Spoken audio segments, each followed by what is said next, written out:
I'm raising two girls on my own after my wife died, and I keep things simple because I don't have room for chaos. One of the most important ones is that there are no games about spirits, no trying to contact the dead. I explained it clearly without trying to scare them because I wanted them to listen, not panic. They always said they understood, and they looked serious when they said it, which is why I let my guard down more than I should have. That night felt normal at first, with both of them in their room and me finishing some work while listening to the house the way I always do. The silence lasted too long for a house with kids, but I ignored it, thinking they were just tired or focused on something quiet. Suddenly, someone knocked on my door, and when I opened it, both of them were standing too close together, holding on to each other. They looked so tense. "We need help." I followed them to their room without asking questions right away. The lights were on, the curtains were closed, and there was a sweet smell that didn't belong there, like something from the kitchen had been used and left out. On the floor, I saw the letters drawn in a circle and the cup placed over them, and I felt immediate frustration because I had always warned them about this. "I told you not to do this." Instead of defending themselves, one of them looked at the cup and spoke in a low voice. "Someone answered, but it wasn't Mom." They both looked toward the door at the same time, and neither of them smiled or tried to turn it into a joke. I stayed still for a moment, watching how they reacted instead of focusing on the game. They weren't trying to convince me of anything. They were waiting for something to happen again. Then we heard a voice from the hallway, low and clear, calling one of their names like someone standing just outside the room. It didn't drag the word or whispered. It said it in a normal tone that made it feel closer. I walked out right away and checked both sides of the hallway. There was no one there, and nothing looked out of place. When I came back, both of them were on the bed, sitting close together. "It does that when we stop." I told them it was probably something from outside or sound they misunderstood. I turned to leave, but one of them pointed at the wall without speaking, and I followed her hand slowly because she didn't lower her arm. The message wasn't there before. "Come back." The letters were thick and uneven, and when I touched them, I realized it was ketchup, which made me turn back to them with frustration because it looked like a joke taken too far. "You don't do this and then act scared." They both started at once, trying to explain they didn't write it, and their voices were breaking in a way that didn't match a prank. But I still wasn't ready to accept that. Later that night, I stayed awake with my door open, listening for anything that didn't belong, because even if I didn't believe them fully, I couldn't ignore what I had heard. The house stayed quiet for a long time, and then I heard steps in the hallway. The sound had weight behind it, and it moved in a controlled way that didn't match how my daughters walk. I stepped outside and followed the direction of the sound, and it stopped right outside their door, like whoever was there knew I was coming.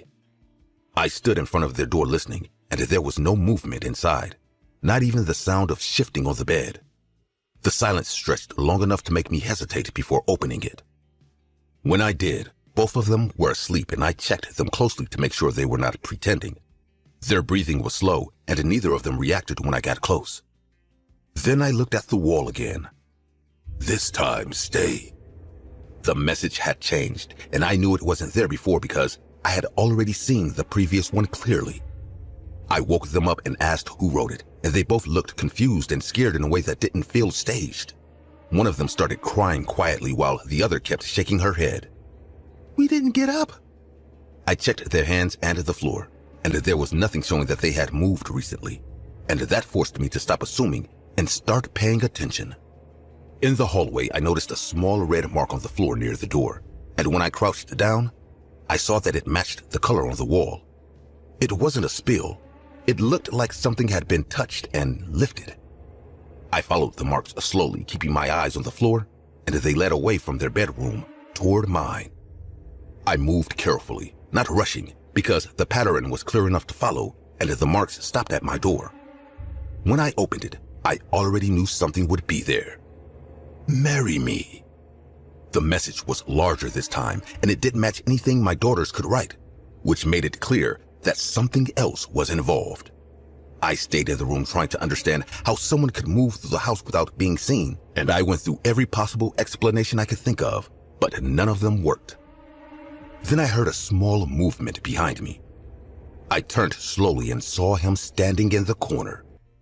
He was thin, older, wearing my wife's dress in a way that didn't fit his body, and he held an axe in both hands. His face was calm like he had been waiting. She didn't answer, so I did. I stepped back, keeping distance between us, and tried to position myself closer to the door. "Leave now." He smiled slightly and adjusted his grip on the axe. "They asked for someone, and I stayed." He moved forward and raised the axe. Forever. I pushed past him, hitting his arm to throw off the swing. The blade struck the wall behind me with a heavy sound that carried through the house. I ran into the hallway and called for my daughters, not trying to stay quiet anymore. I heard him coming behind me, faster now, and I reached their room and opened the door. One of them was gone. The other pointed toward the hallway. He took her. I grabbed her arm and pulled her with me. He approached at the end of the hallway holding my other daughter by the arm, and she wasn't fighting him. She was looking at him like she knew him. She wanted me to stay. Then he turned and ran. I chased him through the house, following the sounds of his footsteps as he moved toward the back. He reached the wall near the storage area and pressed against it, and a hidden panel opened. He went inside with her, and I reached it seconds later, forcing it open with both hands. The space behind it was narrow and dark, and the air smelled like someone had been there for a long time. The passage opened into a small hidden room filled with things taken from the house, including food, clothes, and objects that had gone missing. There was another exit, and it was open. I called the police and explained everything as clearly as I could. They arrived quickly and searched the house, the walls, and the area around it. They found signs that he had been living inside the structure for weeks. They identified him as Daniel LaPlante. They found my daughter later that night, sitting outside a store, eating ice cream, while he stayed nearby talking to her like nothing had happened. She didn't look scared. They arrested him without resistance. He's in prison now, and they told me about other cases connected to him, about houses he entered and people he watched before acting. They explained his behavior, but it didn't change what happened in my house. My daughter still talks about him sometimes, and the way she describes him doesn't match what I saw. Because she says he was patient and that he listened to her when she spoke. That part is what stays with me, because it means he wasn't just hiding. He was building trust over time. Daniel LaPlante was known for a series of disturbing crimes in the 1980s that combined stalking, home invasion, and psychological manipulation. As a teenager, he secretly lived inside the walls of a family's house, watching them for weeks and moving through hidden spaces without being detected. He used this access to intimidate and control his victims, creating fear through strange messages and appearances.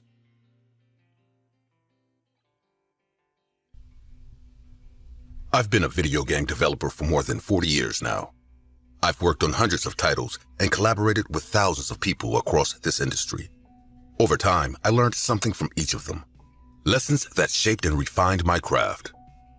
However, there is one developer I worked with early in my career who still haunts me. Even after all these years, I still can't forget what happened during the development of one particular project. Drowned God. I'd been brought on as a junior programmer at Epic Multimedia Group through a referral from my college professor. We were developing a game called Drowned God, which would later be published by Inkscape. For those unfamiliar with Drowned God, it was a puzzle-driven first-person point-and-click CD-ROM adventure game released for PC in 1996. The game was titled Drowned God, a name that alluded to a submerged ancient power which had been lost to time after it had been buried beneath memory and history. This idea shaped the game's entire premise, and the theme heavily inspired how we structured the gameplay. At its core, the game revolved around uncovering suppressed knowledge about conspiracy theories, occult secrets, esoteric symbolism, and humanity's origins. The game was built like a research labyrinth, as the story unfolded through exploration and puzzle solving. Players investigated hidden documents, fragmented texts, and symbolic imagery tied to alternative archaeology, occult traditions, sacred geometry, alchemy, and Atlantis mythology. It was niche, strange, and unlike anything else being made at the time. I was also excited to work on the game's ambitious story, which starts out as a simple search for truth before spiraling into a layered conspiracy involving hidden bloodlines, Knights Templar, secret societies, and ancient advanced civilizations. I was one of the few junior developers on the team during the game's development. My job was to assist with engine adjustments, asset integration, puzzle scripting logic, navigation nodes, and trigger events. I was still a wide-eyed newbie at the time, and I remember trying to do my best on the tasks I was assigned while learning as much as I could. As the game's development continued, I grew closer to the team. There were about 86 people working on the game at the time. And while I enjoyed working with every single one of them, there was one person on the team who always felt out of place. His name was Neville Reed, and I will never forget the day I first met him. Neville was a research consultant specializing in conspiracy theories, esoteric symbolism, and occult studies. He'd been brought in to provide research support for the game's esoteric themes, expand upon the conspiracy framework, and ensure thematic consistency. Neville was also a narrative consultant with a programming background, so he was fully integrated into the team as a consultant and developer. I'd never met anyone like him before, and I could already tell there was something different about the new developer. Over the course of the game's development, Neville fleshed out the script's conspiracy theories as well as the game's esoteric and occult themes. He also used his extensive knowledge to provide authentic symbolic references, and he ensured internal consistency in the game's myth structures. I'd initially admired his work ethic and dedication to the game's thematic cohesion, but I eventually became horrified by the morbid lengths he went to deepen the symbolic and occult elements in the game. Neville would often make these strange statements about how every developer working on the game had been given a great task by the Old One. He also told me on several occasions that the Old One spoke to him every day, telling him to spread his message through this video game. I was confused at first, as I had no idea who this Old One was or what he was talking about. But Neville was convinced that the Old One was guiding our hands as we wrote the game's code. It was at this point that I realized that Neville wasn't just a consultant who studied the occult and was familiar with niche conspiracy theories. He was actually a full-blown occultist and conspiracy fanatic who believed we were all making this game by the will of an ancient being.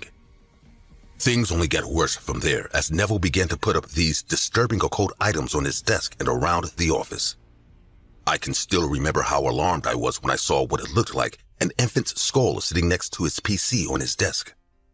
Neville had claimed that the skull belonged to the Old One's infant son, and he brought it there after the Old One had told him to. He also had these rotting human teeth he had scattered around his desk, which he said belonged to the Old One's mother. He even tried offering them to me, urging me to put them on my desk while I wrote gameplay scripts. I began to avoid Neville, as even though I'd never believed in the occult, I found these items and his behavior extremely disturbing. Things only got worse from there, as in addition to these grotesque items he would bring, I watched Neville cut open his palm with a knife and pour his blood around his keyboard. It really seemed like I was the only one on the team who noticed Neville's strange behaviors, and while I was extremely uncomfortable with it, I couldn't really complain as a junior developer.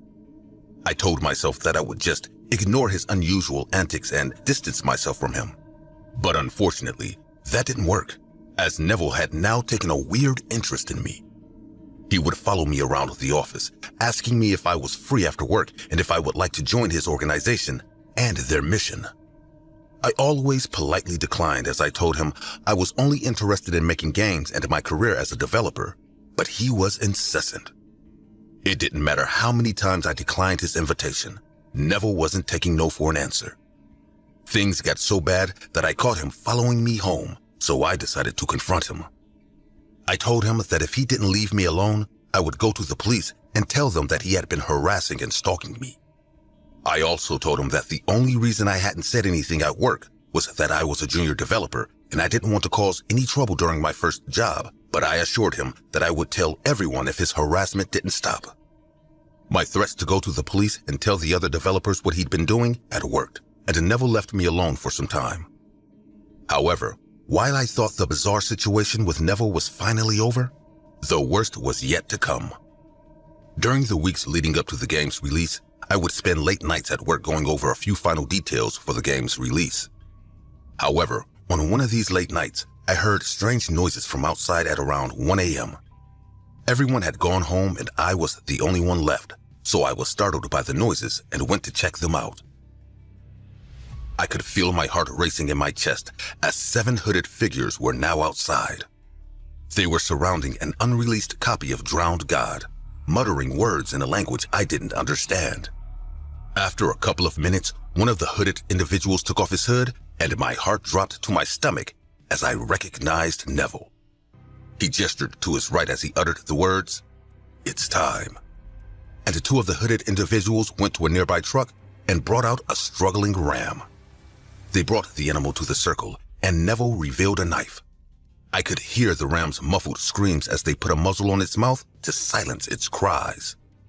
With no hesitation, Neville slit the ram's throat over the CD, and they praised the old one as the animal bled out, dying on the floor.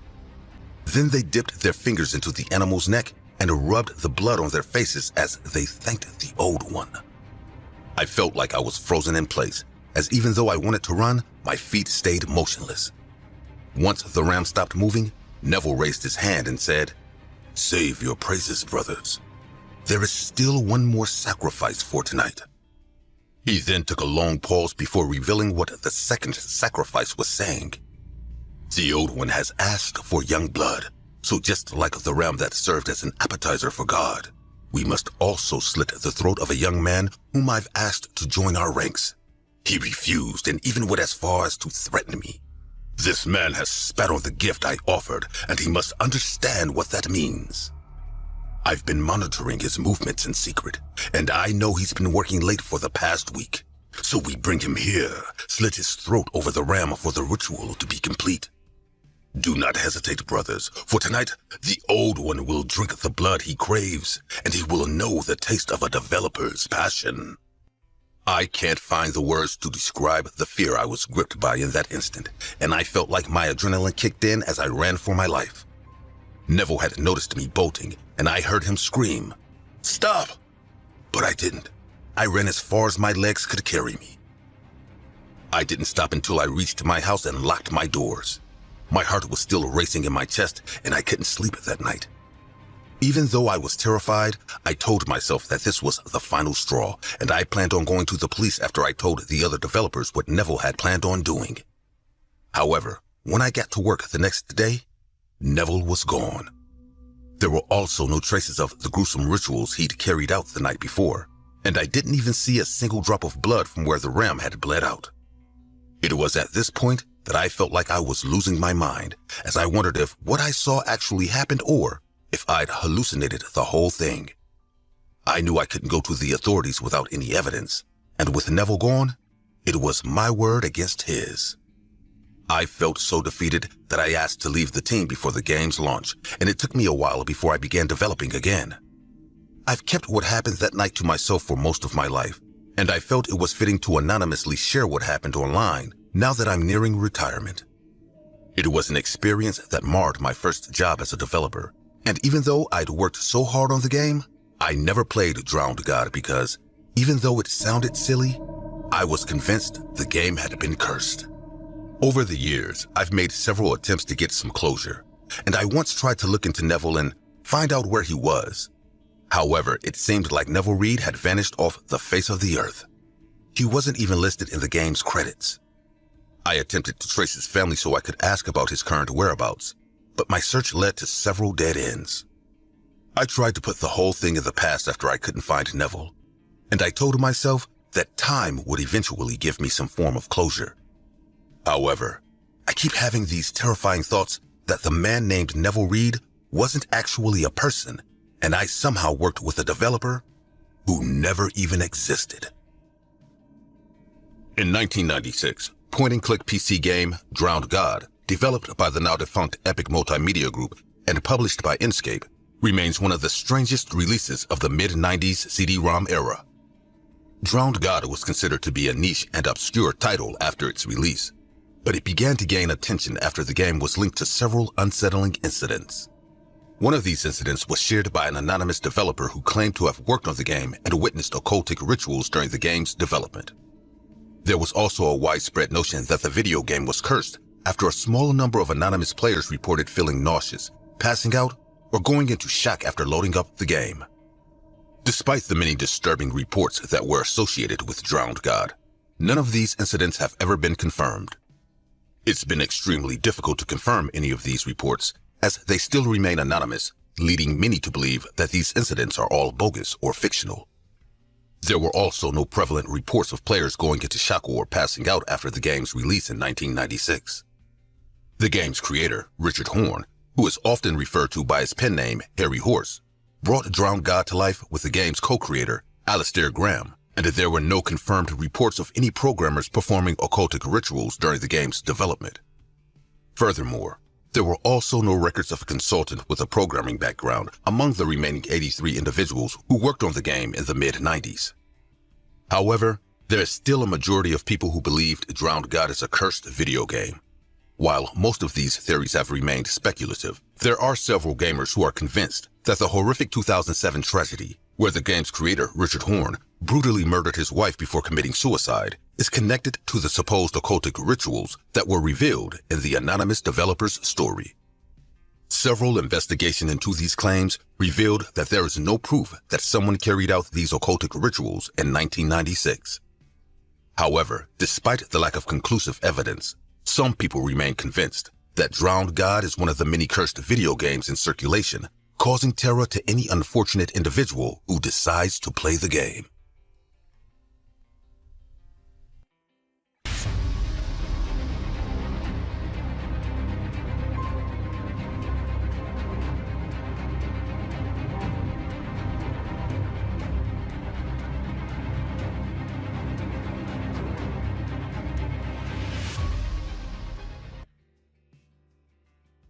The messages started after she was already dead, and I didn't know it. I had been seeing her for a short time, and everything moved fast, and I didn't mind that, until she started talking about moving in together like it was already decided. I told her no in a calm way, and I didn't leave room for confusion because I knew what I wanted and what I didn't. She didn't argue when I said it, but instead she just looked at me for a few seconds like she was holding something back. Then she grabbed her things and left without raising her voice, and that silence stayed with me longer than any argument would have. I told myself it was over, and I went back to my normal routine without expecting to hear from her again. 2 weeks later, my phone lit up with a message that didn't sound like her, and that's when everything started to go wrong. The first message didn't try to explain anything, and it didn't ask for a response, since it went straight to a threat that felt too specific to ignore. I want to see you on the ground, bleeding. I stared at the screen longer than I should have, trying to match that tone with the person I knew, and it didn't fit, no matter how I looked at it. I called her once, but the call didn't go through, so I sent a short message asking what was going on, but I didn't get an answer. Instead, I got more threats that came faster and with more detail. If I ever see you again, I will use a knife. I stopped replying after that, and I changed my number after a few days because I wanted it to end. The problem was that it didn't end, since the messages started again on the new number in less than 2 days. I had just started seeing a new girl. She showed me her phone one night, and when I read the messages she had received, I felt something shift because they were written the same way, and they mentioned things that me and my ex had done together that no one else should have known. The messages became more detailed over time, and they started to describe parts of my day that were too specific to ignore. They mentioned places I had been and things I had done only hours before. You stopped at the gas station, and you looked behind you twice before getting in the car. I didn't go to the police because I kept thinking things would calm down if I reached her directly, and I didn't want to involve anyone else because she had a small child and I didn't want to make things worse for him. That decision started to feel like a mistake. That night I stayed home and kept things quiet, but the silence didn't help. It made every small sound stand out more than usual, and I found myself focusing on the back of the house without knowing why. My phone was on the table, and I kept looking at it without touching it because I was expecting another message, even though I didn't want to read it. There was a stretch of time where nothing happened, and that made it worse, because it gave me space to think about what could happen next. Then, The handle on the back door moved slowly, and I saw it turn without making a sound. I stood up and moved toward the kitchen because it was the only place where I could grab something useful, and I kept my steps steady, even though my breathing felt tighter than usual. The door opened, and a person dressed in black stepped inside with their face covered, moving forward without hesitation like they already knew the layout. I was sure it was my ex. Then I saw the light behind her, and it wasn't coming from outside. She had started a fire. The heat built quickly, and the smell of smoke spread through the room in a way that made it harder to focus. But I knew I couldn't stand still, because the person in front of me was already moving toward me with clear intention. I stepped back and kept my distance while watching her hands, expecting them to reach for something that could end it quickly. There was a brief pause where neither of us moved, and that pause stretched long enough to make me understand that I was alone in that moment, and that no one was coming to help me. She moved forward suddenly, and I reacted by pushing her back instead of trying to run, since the fire had already started to block the way out. We collided near the table, and something fell to the floor with a sharp sound that made everything feel louder and more chaotic. She grabbed my shirt and tried to pull me down, and I resisted by shifting my weight and pushing against her, even though I could feel my strength dropping faster than I expected. I managed to hit her hard enough to make her step back, and that gave me a second to pull away and create space. There was another moment where everything slowed down, and I could hear the fire spreading behind us while the smoke got thicker and harder to ignore. She reached toward my neck, and I reacted by grabbing her hood and pulling it back with force because I needed to see who I was dealing with. The hood came off, and the face underneath didn't match anything I expected. It wasn't her. It was another woman that I'd never seen before. Seeing her face changed everything, because it broke the only explanation I'd been holding on to, and that confusion made it harder to react in a clear way. She didn't look surprised or nervous, and that made it worse because it meant she had planned for this moment and accepted it. She moved again without saying anything, and this time her actions were more controlled. We hit the wall hard enough to shake the frame, and I felt a sharp pain in my arm when it struck something, but I didn't stop moving because I knew that stopping would give her control. Before the next move, I became aware of the fire reaching the hallway, and the smoke filling the room in a way that made every breath shorter and more difficult. She grabbed my arm and twisted it with enough force to make me lose my grip, and I reacted by stepping into her and pushing her off balance instead of trying to pull away. That gave me just enough space to move toward the front of the house, where the air felt slightly clearer. In the middle of that movement, I heard sirens getting closer, and the sound cut through everything else in a way that made both of us react at the same time. She turned and ran toward the back, trying to escape before anyone arrived, while I stayed near the front because I didn't trust my body to hold up if I tried to follow her. At the station, I answered as clearly as I could, even though the situation didn't make sense anymore. They asked me about her, about the messages, and about the timeline, and I explained it all the same way I'd lived it. There was a pause where the officer across from me stopped writing and looked at me in a way that made it clear something wasn't right. And that moment made it harder to stay calm because I knew the answer wouldn't fix anything.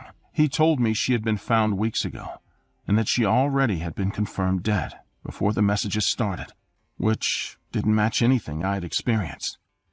I tried to correct him at first, but he already knew the timeline, and that made it clear that the problem wasn't a mistake. The woman they arrested had her phone, her accounts, and access to her identity, and she had been using all of it to contact me and track me without raising suspicion.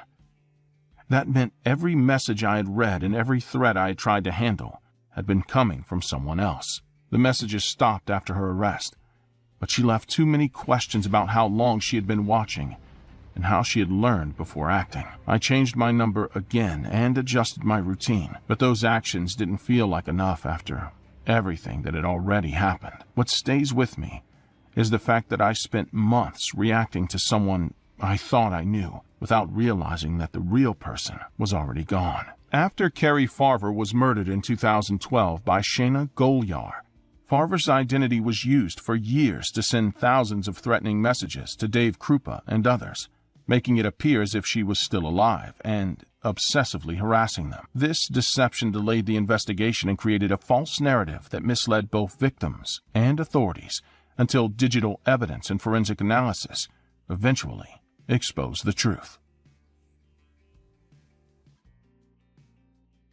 I grew up in a very conservative household. My mother was a strict woman who hated almost everything, but what she despised most were video games. I can still remember the look of disgust on her face whenever she yelled the words, "Stop playing those cursed video games, Ellie. They'll rot your brain." This wasn't an uncommon belief among parents in the 90s, and my mother, who already distrusted most forms of entertainment, was certain that video games were created by demons to corrupt the minds of children. She always took every opportunity she had to remind me that the video games I enjoyed playing were the tools of the devil, used to poison young minds and pull them away from God. But I never listened. My uncle was a PC game collector, and he shared his love for video games with me from a very young age. The weekends I spent at his house playing the latest titles he'd picked up from his PC were the highlight of my childhood. Video games felt like an escape for me back then, as they were the only ways I could vent and forget my overbearing mother. However, my love for video games eventually led me down a very morbid path when I turned 12, as I realized that there may have been some truth to my mother's warnings. While I didn't know it at the time, one of the cursed video games I loved playing ended up rotting my brain just like my mother had said. I kept telling myself that I was just a kid, but that's no excuse for the unspeakable things I did. I never could have imagined that playing a simple game could significantly alter my brain chemistry and drastically change the trajectory of my life. It all happened after my 12th birthday party. I was spending the weekend at my Uncle Hank's place, and I was so excited to check out the new games he'd bought. I remember bolting to his monitor as soon as I arrived, and I went on to play through some of the new games in his collection, like Jazz Jackrabbit, Myst, and SimCity 2000. After sifting through his new titles, I revisited some of my favorite games as I looked up King's Quest VII and the Sonic & Knuckles collection. The hours flew by, and it wasn't long before it got dark outside. My uncle made spaghetti and garlic bread for dinner that night, which was my favorite meal at the time. We then ate some cookies and ice cream for dessert while we watched my favorite movie, Clueless. I thanked my uncle for dinner once the movie was over and for making my birthday weekend so special. But that's when he told me he had one final surprise before I went to bed. I can still remember how excited I was when my uncle gifted me his old PC with a ribbon on it. The PC had already been set up on a smaller desk in the corner of the room. He told me he'd gotten a new system and didn't want the old one to go to waste, so he thought it would make a perfect gift. I gave my uncle a hug and thanked him for everything again before going to bed, but I couldn't sleep that night. I kept thinking about the gift I'd just received, and I was so grateful to finally have my own PC that I could use to play video games whenever I wanted. I snuck out of my room late that night and spent a couple of hours playing King's Quest VII until I felt sleepy. Before going to bed, I took a little detour as I snuck into the basement where my uncle kept his PC game collection, and I made my way to a tall wooden cabinet with a glass door at the back of the room. My uncle had plastered a silly sticker on the locked cabinet door that read, "No Ellies allowed," as he always used to tell me I could play every game in his collection except the ones behind this glass door. My uncle was a responsible man, and he constantly made sure I was never exposed to any M-rated games that I wasn't supposed to be playing. However, it felt like the games in the large cabinet were calling out to me whenever I visited my uncle, and I was an extremely curious 12-year-old. I'd always seen where he used to hide the keys that opened the case, and even though I felt bad for breaking my uncle's trust, I opened the case and picked a game. There were several titles locked away behind the glass door. I remember seeing games like Phantasmagoria, Dark Seed 2, I Have No Mouth, and I Must Scream, and The Seventh Guest. But out of the many CD-ROMs in the cabinet, there was one particular title that stood out to me. This game was called Harvester, and I was weirdly drawn to its box. The game's cover art depicted a hooded man who had soulless eyes and was holding a sheath. The game's title, Harvester, was printed in jagged dark crimson letters across the box's cover. 3 discs were stacked neatly inside. I didn't know why, but it felt like they were speaking to me, asking me to play them. After locking the cabinet behind me, I slid disc 1 into the CD-ROM drive and pushed the tray closed. After the opening sequence played out, I took control of the game's titular character, Stephen Mason. Stephen is an 18-year-old amnesiac who wakes up with no memories in a small Texas farming town called Harvest. The only thing Stephen knows for sure is that the year is 1953. As he goes on to explore the town of Harvest, he is manipulated and forced to carry out several violent, morbid, and gruesome acts by the town's cult, the Order of the Harvest Moon. It didn't take me long to realize why my uncle was so adamant whenever he warned me never to touch the games locked behind the glass door. Harvester's full motion video segments contained some of the most graphic and disturbing scenes I'd ever seen. I could feel my childhood innocence dying, and even though I was terrified, I couldn't stop playing the grotesque point-and-click adventure game. I played through a majority of Harvester's story until the early hours of the morning when I heard my Uncle Hank getting up from his bed. I quickly turned off the PC and returned the game's box so my uncle wouldn't notice anything. But I kept all 3 discs and hid them away in my bag. I don't know why I decided to steal the discs from my uncle's collection, as I was still petrified from playing Harvester that night. But despite my fear, there was also this little voice in the back of my head urging me to take the discs home and finish the game. I didn't say anything to my uncle when he asked why I was up so early that morning. And even though I'd been completely scared by Harvester's graphic scenes, I tried my best to act as normal as I could until the weekend was over. Despite my mother's protest, my uncle was able to convince her to allow him to set up the PC he'd gifted me on an old desk in our basement. My uncle had also gifted me a handful of age-appropriate games before assuring my mother that these titles were rated kids to adults by the ESRB and that there were no graphic elements or gore or any other mature themes. My mother reluctantly agreed to let me keep the games as she felt it was rude to decline, but she told me I could only play these games for 1 hour a day, and she often watched me like a hawk whenever I turned on the PC. I was only allowed to play the games that had been reviewed by my mother, as she always peered over my shoulder, making sure I wasn't exposed to any graphic content. But I would sneak out late at night to continue playing Harvester while she was asleep.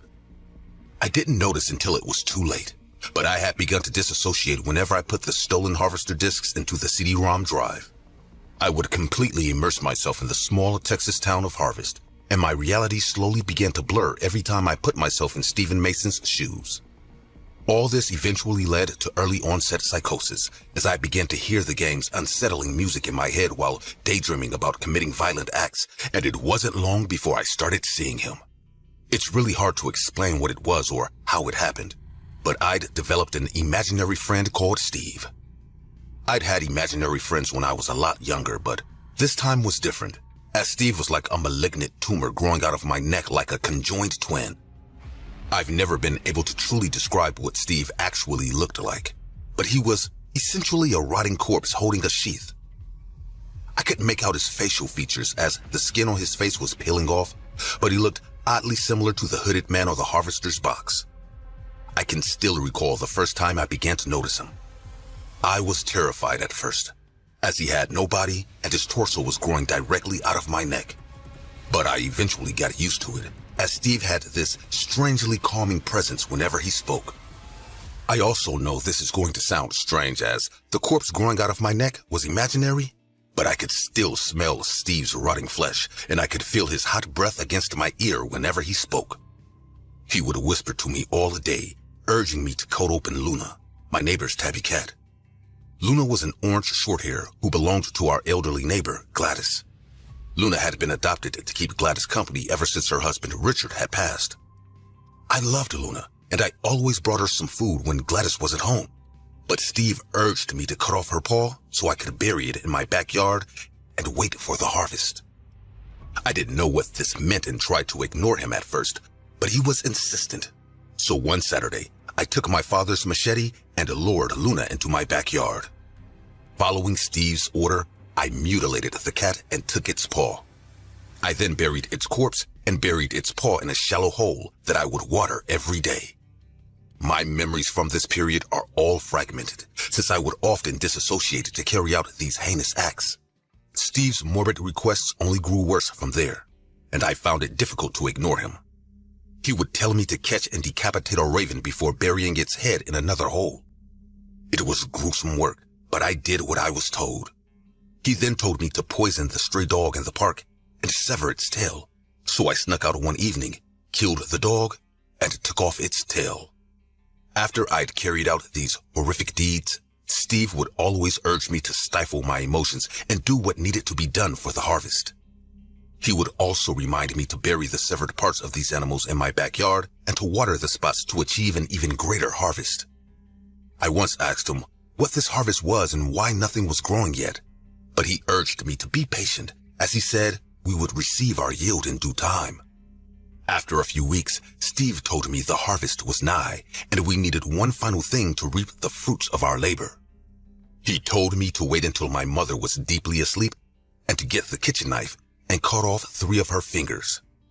I told him I couldn't do it, but he said I should throw away my emotions as I had done before and take the final step toward reaching our harvest. Steve also reminded me how overbearing my mother was and how I deserved to take away the fingers she was always pointing in my face. So I agreed. I waited until the very late hours of the night before I entered my parents' room. My mother was lying next to my father, and I made sure she was sound asleep before taking out the large cleaver. With no hesitation, I took my mother's hand and brought down the sharp blade on her fingers. I was only able to completely sever her thumb, as the knife didn't go through her index and middle fingers. Nothing I could say would do justice to how I felt in that moment. And I can still remember the look of terror in my mother's eyes when she woke up screaming. It was a very distinct expression, as she was looking at her own child like I was a demon, while my father, who also had a terrified look on his face, tried to understand what was going on. It felt like an out-of-body experience as I picked up my mother's severed thumb before telling my horrified parents that I needed to do this for the harvest. After taking the knife from me, my father was able to rush my mother to the hospital, where she underwent urgent replantation, as the doctors did what they could to reattach the severed digit before it was too late. She'd lost a lot of blood, but they were able to stop the bleeding and reattach her thumb. That night changed the trajectory of my life forever, as I would spend the following years going to see more specialists, child psychologists, neurologists, and psychiatrists than I could remember. They called it a first episode psychosis. Later, someone said it was early onset schizophrenia. Another mentioned schizoaffective disorder. The specialists who examined me all spoke in cautious tones about how rare it was at my age. They also mentioned how the graphic scenes I'd seen in Harvester may have triggered something that was already there. They all assured my father that they would help me manage the voices through cognitive behavioral therapy for psychosis, as they tried everything they could to get rid of Steve. I was pulled from school and placed on heavy medication. My mother couldn't even look at me, as she was certain that I was possessed. My father, who was also terrified of me, was still a lot more considerate, and this put a lot of tension on my parents' marriage, as he often tried to defend me whenever my mother would suggest throwing me out of the house. It wasn't long before my mother moved out, as she didn't want to live under the same roof as me. This worsened my father's relationship with her, as even though he was horrified by what I'd done, he didn't want to abandon his only child. My uncle was also exiled from our family, as my mother blamed him for everything, and I was told I could never see him again. I also stopped playing video games, and my father monitored me very closely to avoid the same thing from happening again. My parents also tried to keep the situation from getting out, as they tried to frame my mother's injuries as an intruder's attack. But some people knew the truth, and there were a few locals who began spreading rumors of attempted matricide. So, we eventually had to move. It was a gradual process, but I eventually got better. I stopped seeing Steve, and I was able to return to a somewhat normal life. There isn't a day that goes by that I don't regret breaking my uncle's trust that night and opening that glass door. Even with all of the therapy, I still feel like I was cursed from the moment I picked up and played the video game Harvester.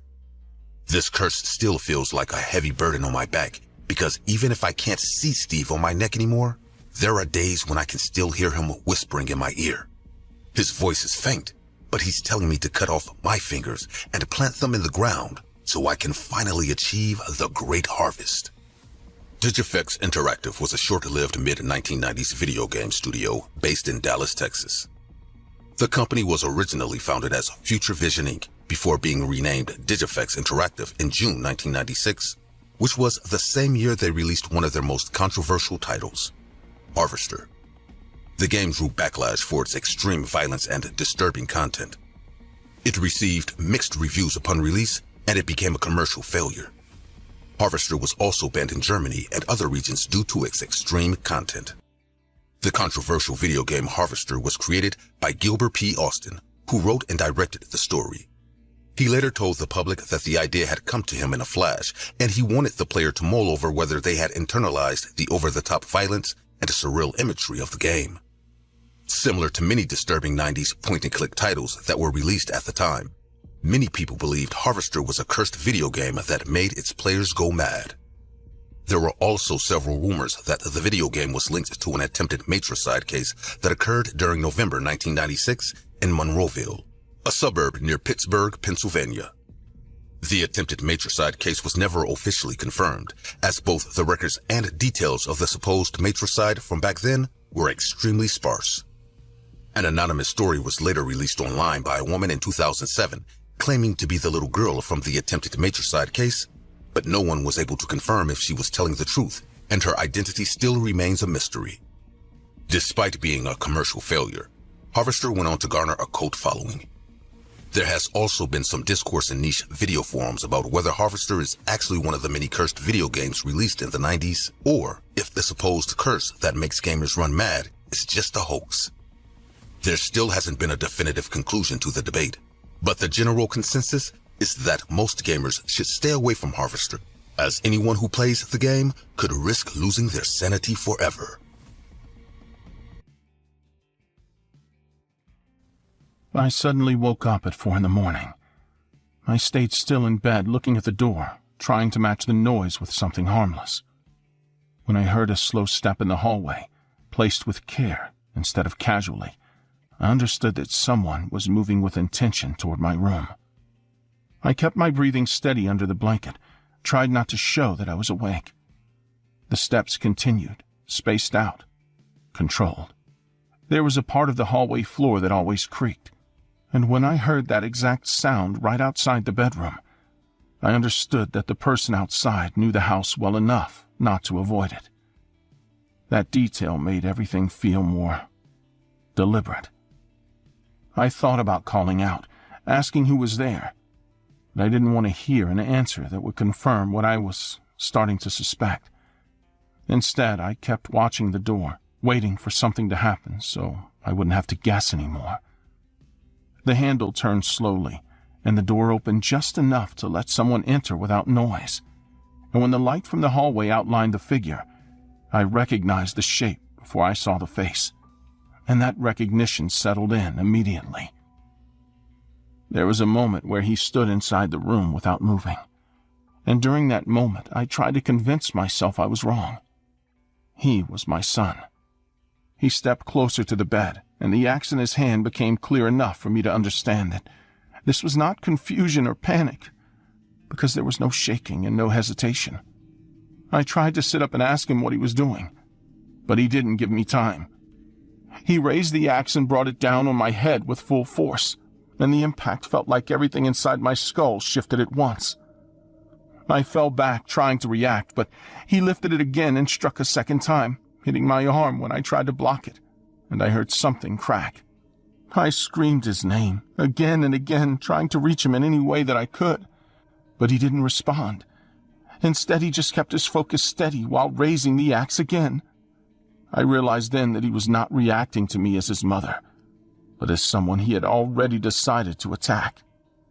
Before the next strike, there was a short pause while he adjusted his position, and I used that moment to try to move off the bed, because staying there meant I would take every hit directly. My hand slipped on the sheets, and I realized they were already wet with blood. The next blow landed on the side of my face, and my vision on one side disappeared instantly, not blurred or fading, just gone. And I understood immediately what that meant. I tried to call his name again, but my voice didn't come out clearly. I reached toward him and grabbed his sleeve, holding on as tightly as I could because I needed something to interrupt what was happening. For a second I had contact, but he pulled back sharply and my grip failed because I didn't have enough strength. He looked at me directly while raising the axe again, and there was no confusion in his face, no hesitation, just a steady focus that made everything feel controlled. I tried to move again, but my body didn't respond the way I needed it to. Before the next strike, there was another pause, and I turned my head toward the other side of the bed because I needed to see if my husband could help me. What I saw made it clear that he had already been attacked before I woke up. He was lying on his back, and the amount of blood around him made it impossible to think he was unharmed, even though his eyes were open. I tried to reach him, but my arm didn't extend far enough, and I couldn't pull myself closer. The next hit came down on my head again, and I felt my ability to focus slipping because everything was becoming harder to follow. I made sounds that didn't form words, and I realized I was losing control over my voice. He stepped away from the bed after that and moved around the room, opening drawers and picking things up, and the way he did it made everything feel planned. I tried to follow him with my remaining eye, but my vision kept shifting. There was a pause where I thought he had left, but then I heard him step closer again, and I forced myself to look at him because I needed to confirm what I already knew. When I saw his face clearly, there was no doubt left. I tried to say his name again, but it came out broken, and he didn't react in any way that matched what was happening. Instead, he looked at me with a steady expression, as if everything were already decided. He lowered the axe slightly, not as a sign of stopping, but as if he had finished this part. And then he turned and walked out of the room without saying anything. I watched him leave, and I understood that he was not staying to make sure I was dead. I stayed where I was, trying to stay conscious because I didn't know if he'd come back, and I knew I wouldn't survive another attack. After he left the room, I could still hear movement in the house, which meant he was still there, and that made it impossible to relax. I listened carefully, trying to understand what he was doing, where he was. There was a pause before the next sounds, and during that time I forced myself to move, sliding my hand across the bed until I reached the edge, and then pulling myself toward it. My body rested, but I kept going. I slid off the bed and fell onto the floor, and the impact made everything feel unstable again. But I stayed conscious. I tried to push myself up, but I didn't have enough strength, so I stayed there. I was in and out of consciousness for a moment, and when I came to, my husband was gone from the bed. I slowly crawled out the door and down to the stairs. Downstairs, my husband was standing in the kitchen, moving normally, opening cabinets and placing items on the counter as if he had just started his morning routine. I tried to call out to him, but my voice came out broken and weak, and he didn't respond. He just continued moving. I watched him more closely, and that was when I noticed the details I'd missed at first. The way his body moved slightly off. The way there was too much blood for this to be normal. And I understood that he had already been attacked before I woke up. I tried to reach him, dragging myself forward, but I couldn't get close enough.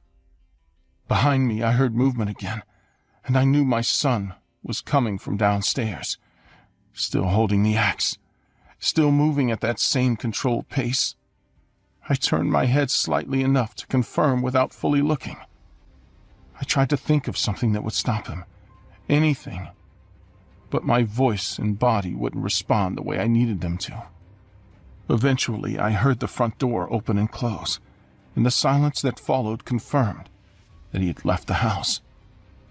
The house stayed quiet after that, and I focused on staying conscious because I knew that was the only way I had a chance to survive. My breathing was uneven, and every moment caused pain, but I kept trying to stay alert. There was a pause before anything else happened, and in that time I listened for any sign of help because I had no other option. Then I heard a car outside, followed by footsteps approaching the house. The knocking came next, and when no one answered, it became louder, followed by voices calling out. I tried to respond, but my voice didn't carry, and I couldn't make enough sound. The door opened, and I heard people entering quickly, moving through the house until they reached the bedroom. where they stopped and then moved toward me with urgency. They checked me and confirmed I was alive, and that changed the way they handled me, making them more careful, but still fast. I tried to focus on them, but my vision was unstable. They asked questions, but I couldn't answer them properly, and I could feel everything starting to fade, even though I tried to stay awake. I woke up later in the hospital, and they explained what had happened, but I already knew the most important part, because I had seen him clearly. That memory did not change. They told me my husband had actually been alive after the attack, but that he didn't make it. In 2004, Christopher Porco carried out a brutal axe attack on his parents, Peter Porco and Joan Porco, inside their home. Peter suffered multiple catastrophic blows and later died, while Joan survived despite severe head trauma that left her permanently disfigured.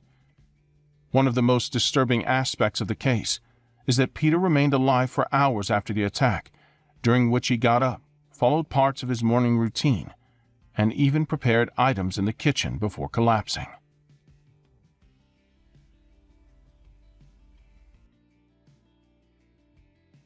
I was not the kind of person who checked phones or tracked movements, but his behavior changed slowly.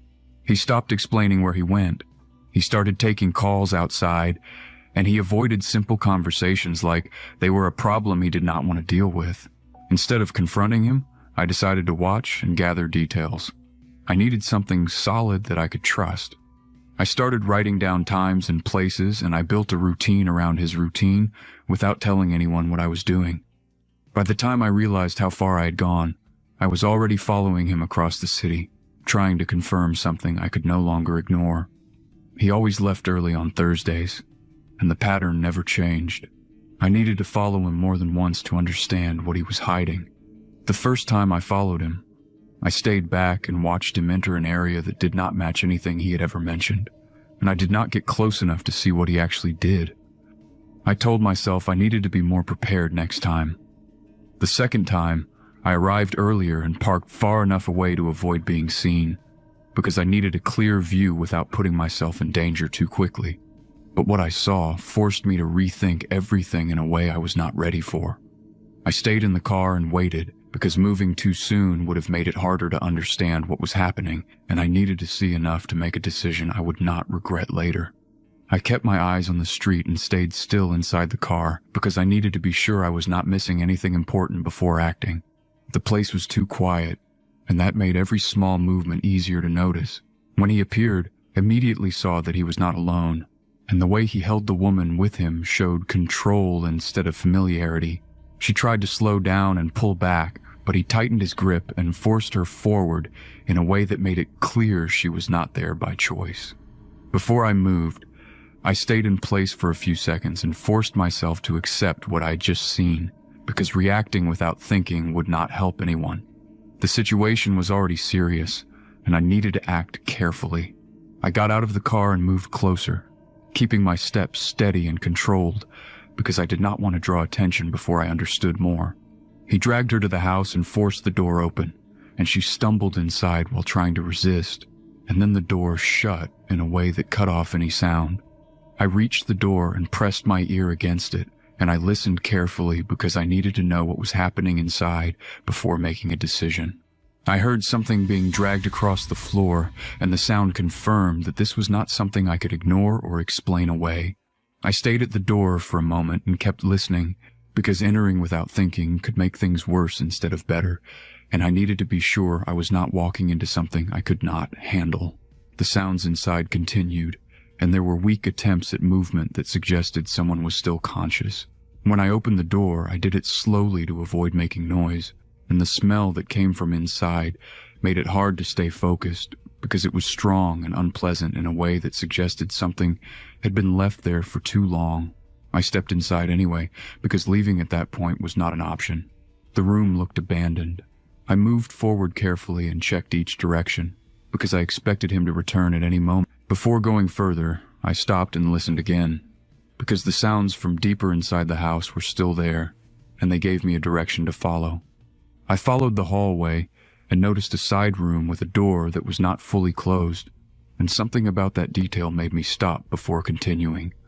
Inside, there was a table covered with papers that looked organized. I stepped inside and looked closer, and the pages described how to handle parts of a human body in a way that showed planning and repetition, and that detail forced me to understand what I was dealing with. I stayed in that room longer than I should have, because my mind needed time to process what I was seeing, and I had to decide if I was going to continue or leave. A sound from the other room forced me to move again, because it was clear someone was still alive and needed help, and that fact made hesitation feel wrong. I stepped out and moved toward the source, keeping my movements controlled. The kitchen was dim, and the woman was on the floor with her hands tied behind her back and her legs restrained, and the condition she was in showed she had been struggling for a long time. She looked at me with fear and confusion, and she tried to speak even though her voice was weak. I checked the room quickly to make sure he was not there, and when I realized he had left, I moved closer and started working on the knots that held her. The rope was tight and difficult to undo, and it required steady effort to loosen without making noise. Before I finished, I noticed the refrigerator door was not fully closed, and I opened it slightly because I needed to confirm what I already suspected. Inside, there were stored pieces of human bodies arranged in a way that showed this had been done more than once. I closed it and focused on freeing her, because staying there longer increased the risk, without helping her more. When the rope came loose, I helped her sit up and tried to get her steady enough to move. Before we moved, I stopped and listened, because I needed to be sure we were not walking into him without warning, and the silence made it hard to judge how much time we had. I supported her as we started moving, because she could not walk on her own. We reached the hallway slowly, and each step felt louder than it should, because the house carried sound in a way that made it easy to imagine it reaching the front door. When we were halfway there, we heard a car door close outside, and that confirmed he had returned. I had to decide quickly, and I pulled her into the side room with the table, because it was the closest place that offered any cover. We stayed still as he entered the house, and his footsteps moved through the rooms with a steady pace that showed he was not rushing. He stopped outside the door where we were hiding, and the handle moved slightly as if he was testing it, and that moment forced me to hold her in place to prevent any movement. The pause lasted long enough to feel deliberate, and then he moved away toward the kitchen. I used that moment to act, because waiting longer would only increase the risk, and I opened the door and moved quickly toward the exit while supporting her. We did not try to stay quiet anymore because speed mattered more. We reached the front door and got outside, and I guided her to the car while trying to keep control. When I looked back, he was standing in the doorway watching us. The police confirmed everything we found. The house contained clear evidence of what had been happening, and there was no way to explain it as anything else. The setup showed planning, and it showed that this had been going on for a long time. He was gone by the time they arrived, and the search that followed did not find him, which meant he had time to leave before anyone could stop him. I had to explain my life with him in detail, and that process made me realize how much I had ignored without understanding what it meant. The signs were there, but they did not form a clear picture until it was too late. And as for the woman, she survived. We did not stay in contact, but knowing she was alive made it easier to accept what happened. Alexander Spasivtsev was a serial killer who lured young women and girls into his apartment, where he kept them captive, tortured them, and eventually killed them. He practiced cannibalism, cooking and eating parts of their bodies while continuing to bring in new victims. He was eventually arrested after one victim managed to escape and alert authorities. The night shift customer who would not leave. I took the night shift because I needed the money and nobody else wanted to work those hours.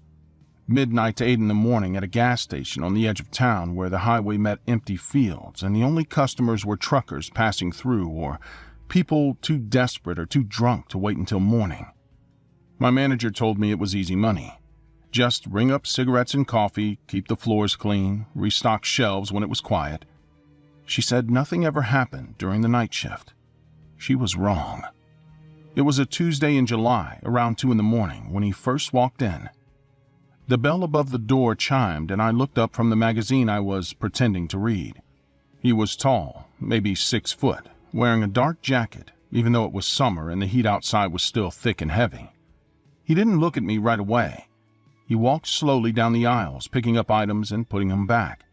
Not like someone shopping, but like someone killing time. I watched him on the security monitor behind the counter. Something about the way he moved made my stomach tighten. He came to the register with a pack of gum. I scanned it and told him the price. He paid in cash, exact change. And when he handed me the money, our fingers touched and his skin was cold. He looked at me then, really looked at me, and his eyes were flat and empty in a way that made me want to step back. But I was behind the counter and there was nowhere to go. He smiled, but it didn't reach his eyes. "You are here alone," he said. It was not a question. I nodded, trying to keep my face neutral, trying not to show that his words had sent ice through my chest. He took his gum and left. I thought that was the end of it. I went back to my magazine, tried to focus on the words, but my hands were shaking. 10 minutes later, the bell chimed again. I looked up, and it was him. He walked the same slow path through the aisles, touching things, moving things, watching me through the space between the shelves. This time he bought a bottle of water. Same routine, exact change. That same cold smile. "You should not be working alone," he said. "It is not safe." Then he left again. My heart was pounding. I pulled out my phone and thought about calling my manager or the police, but what would I say? A customer came in twice and said weird things. That didn't sound like enough. I told myself I was overreacting, that plenty of people come into gas stations in the middle of the night and act strange because they were tired or high or just awkward. But my gut was screaming that something was wrong. He came back a third time, 20 minutes later. This time he didn't buy anything. He just stood by the door looking at me. I pretended to be busy organizing lottery tickets behind the counter, but I could feel his eyes on me. The store was completely silent except for the hum of the refrigerators and the buzz of the fluorescent lights. After what felt like forever, he walked toward the counter. My hand moved toward the panic button under the register, the one my manager showed me on the first day of work and told me only to use in real emergencies. He leaned against the counter, too close, invading the space between us. "What time do you get off?" he asked. His voice was quiet, almost friendly, but there was something underneath it that made my skin crawl. I lied and said my coworker was coming in soon, that I was about to go home. He smiled again, that same empty smile. "No, they are not," he said. "I've been watching you. You are alone until 8. That is when I knew. This was not a weird customer. This was someone who had been planning something, someone who had watched the gas station, figured out when I was alone, came back multiple times just to make sure. My hand was on the panic button now, but I hadn't pressed it yet. I didn't want to make him angry. I didn't know what he would do if I made him angry. He reached across the counter fast, faster than I expected, and grabbed my wrist. His grip was hard, painful. His fingers were digging into my skin. "Come outside with me," he said. His voice was still quiet, but there was no friendliness left in it now. Just command. Just threat. I pulled back, tried to twist my arm free, but he was strong, and he was leaning over the counter now, half his body across it, pulling me toward him. I screamed. I didn't think about it. I just opened my mouth and screamed as loud as I could, and with my free hand I slammed down on the panic button. The alarm went off instantly, a shrieking siren that filled the store, and red lights started flashing outside above the gas pumps. He let go of my wrist and stepped back, his face twisting with anger. He looked at the door, looked at me, looked at the cameras he must have known were recording everything. He ran. He turned and bolted out the door just as I heard the sirens in the distance, police responding to the panic alarm. I stood behind the counter, shaking so hard I thought my legs would give out. My wrist throbbed where he had grabbed me. The door was still swinging from where he had shoved it open. I could see his car peeling out in the parking lot, tires screeching, headlights disappearing down the highway. The police arrived 3 minutes later. They found me sitting on the floor behind the counter, crying, unable to stop shaking. They checked the security footage. It showed everything. Him coming in multiple times. Him watching me. Him grabbing me. Him trying to drag me toward the door. The officer who took my statement said I did everything right. He said the panic button probably saved my life. He said men like that don't just grab someone and let go. They have plans. They have intentions. And those intentions are never good. They never caught him. His car had fake plates. The security footage wasn't clear enough to get a good look at his face. He became another unsolved case. Another dangerous man out there somewhere, maybe trying the same thing with someone else, working another late shift at another gas station in another town. The thought of that makes me sick. The thought that he's still out there, still watching, still waiting for the right moment to grab someone who might not have a panic button, or might not scream loud enough, or might not be lucky enough to have police close by when the alarm goes off. I quit the next day. I couldn't go back to that store, couldn't stand behind that counter where he had grabbed me, couldn't look at that door without seeing him walk through it again and again. My manager was understanding. Said she'd have to quit too. She said she never should have scheduled someone alone on the night shift. But understanding did not pay my bills, and I needed another job, fast. I found work at a coffee shop that closed at 6 in the evening. No night shifts, no being alone, no empty parking lots and dark highways and men who smile with empty eyes. But even there, even during the day with coworkers around and customers lined up and sunlight streaming through the windows, I would still freeze up sometime when a tall man in a dark jacket would walk in. I'd still check the exits. I still kept my phone in my pocket with emergency services on speed dial. I still have nightmares where I feel his hand on my wrist and hear his voice telling me to come outside with him. The worst part wasn't what happened. The worst part was knowing how close I came to being a different kind of story. Not someone who fought back and survived, but someone who disappeared from a gas station in the middle of the night and was never seen again. A missing persons case with security footage as their last moments. Family members crying on the news. Searches that turned up nothing.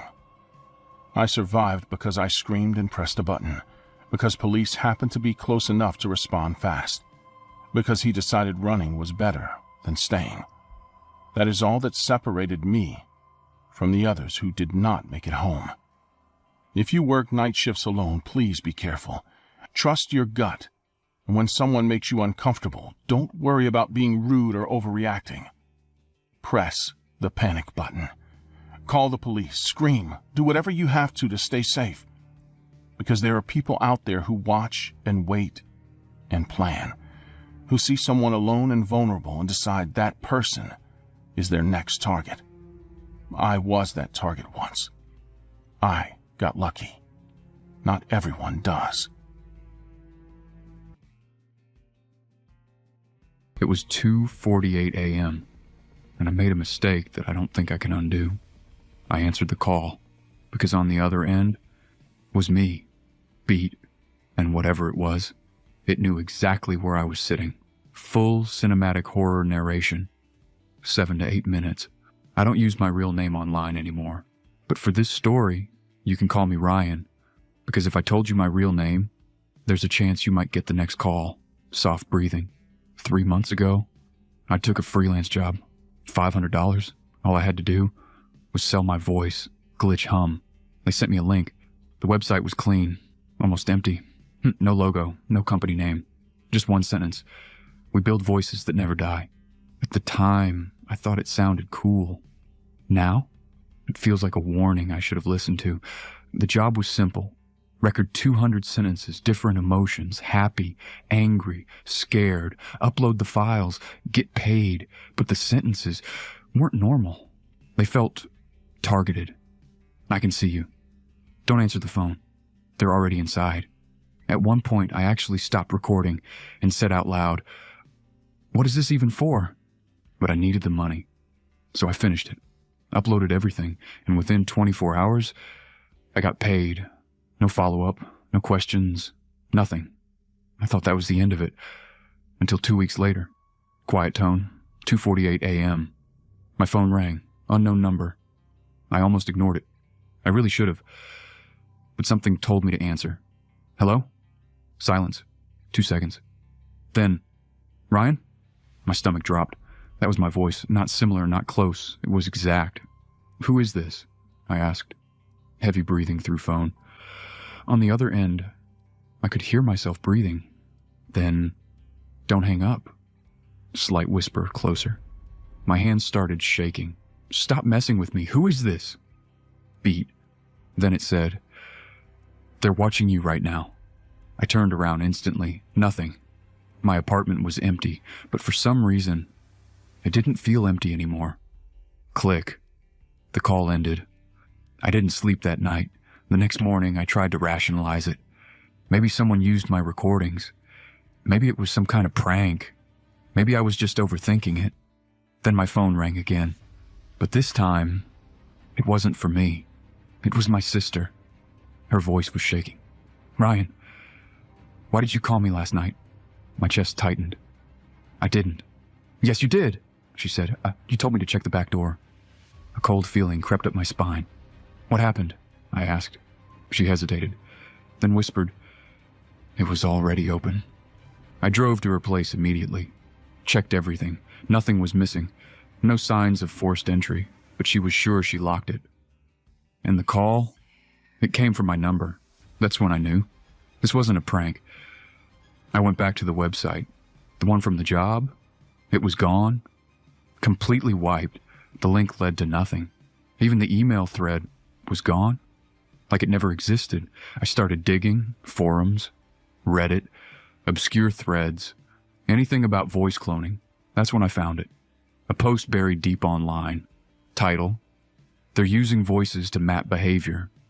The guy claimed this wasn't just about copying voices. They were training AI to become people, to predict reactions, to simulate real conversations, to manipulate. And for that, they didn't need actors. They needed subjects. I wanted to believe it was fake until I found the folder. It was on my laptop, a folder I never created, named /RYAN_MODEL_V2/ my hands went cold. I opened it. Inside were hundreds of audio files, each labeled with timestamps. I clicked one. It was me. My voice, but I had never said those words. "Your door isn't locked." "Turn around." "Don't trust her." I felt sick. Then I saw the last file, dated tomorrow. I shouldn't have opened it, but I did. Silence. 3 seconds. Footsteps. Slow. Getting closer. And then, my voice, panicked, breathing hard. I messed up. I shouldn't have taken that job. Then another voice, not mine. Close. Whispering. Too late. A loud crash. File ends. I slammed my laptop shut. That was yesterday. Right now. I'm sitting in my apartment. Doors locked. Lights on. Phone in my hand. Because 5 minutes ago, I got a notification. Unknown caller. Voicemail received. I haven't listened to it yet, but the transcription already came through. It says, "Ryan, don't open the door." 2-second pause. "And the thing is, my door is locked, so tell me," very slow tone, "why," soft metallic sound cue, "did the handle start turning sound just move from the inside?" He stalked me for the past 11 years and locked me in a bunker, inspired by his favorite TV show, You. I was 20 years old at the time, and I was studying social work. Part of my routine included a small religious group where people met twice a week to talk about their lives, and that is where I met him. He was quiet, always sitting across from me, listening more than speaking. The messages started slowly and seemed harmless at first, because they referred to things I had said during the meetings, and I answered a few times out of politeness, not realizing that responding at all would make him think he had access to me.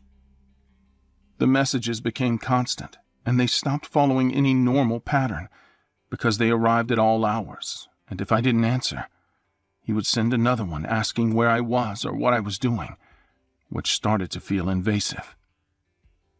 He asked me out several times, and I refused clearly every time, but instead of stopping, he began showing up in places where I'd never seen him before, like outside my classes or near my workplace, standing at a distance and watching without approaching.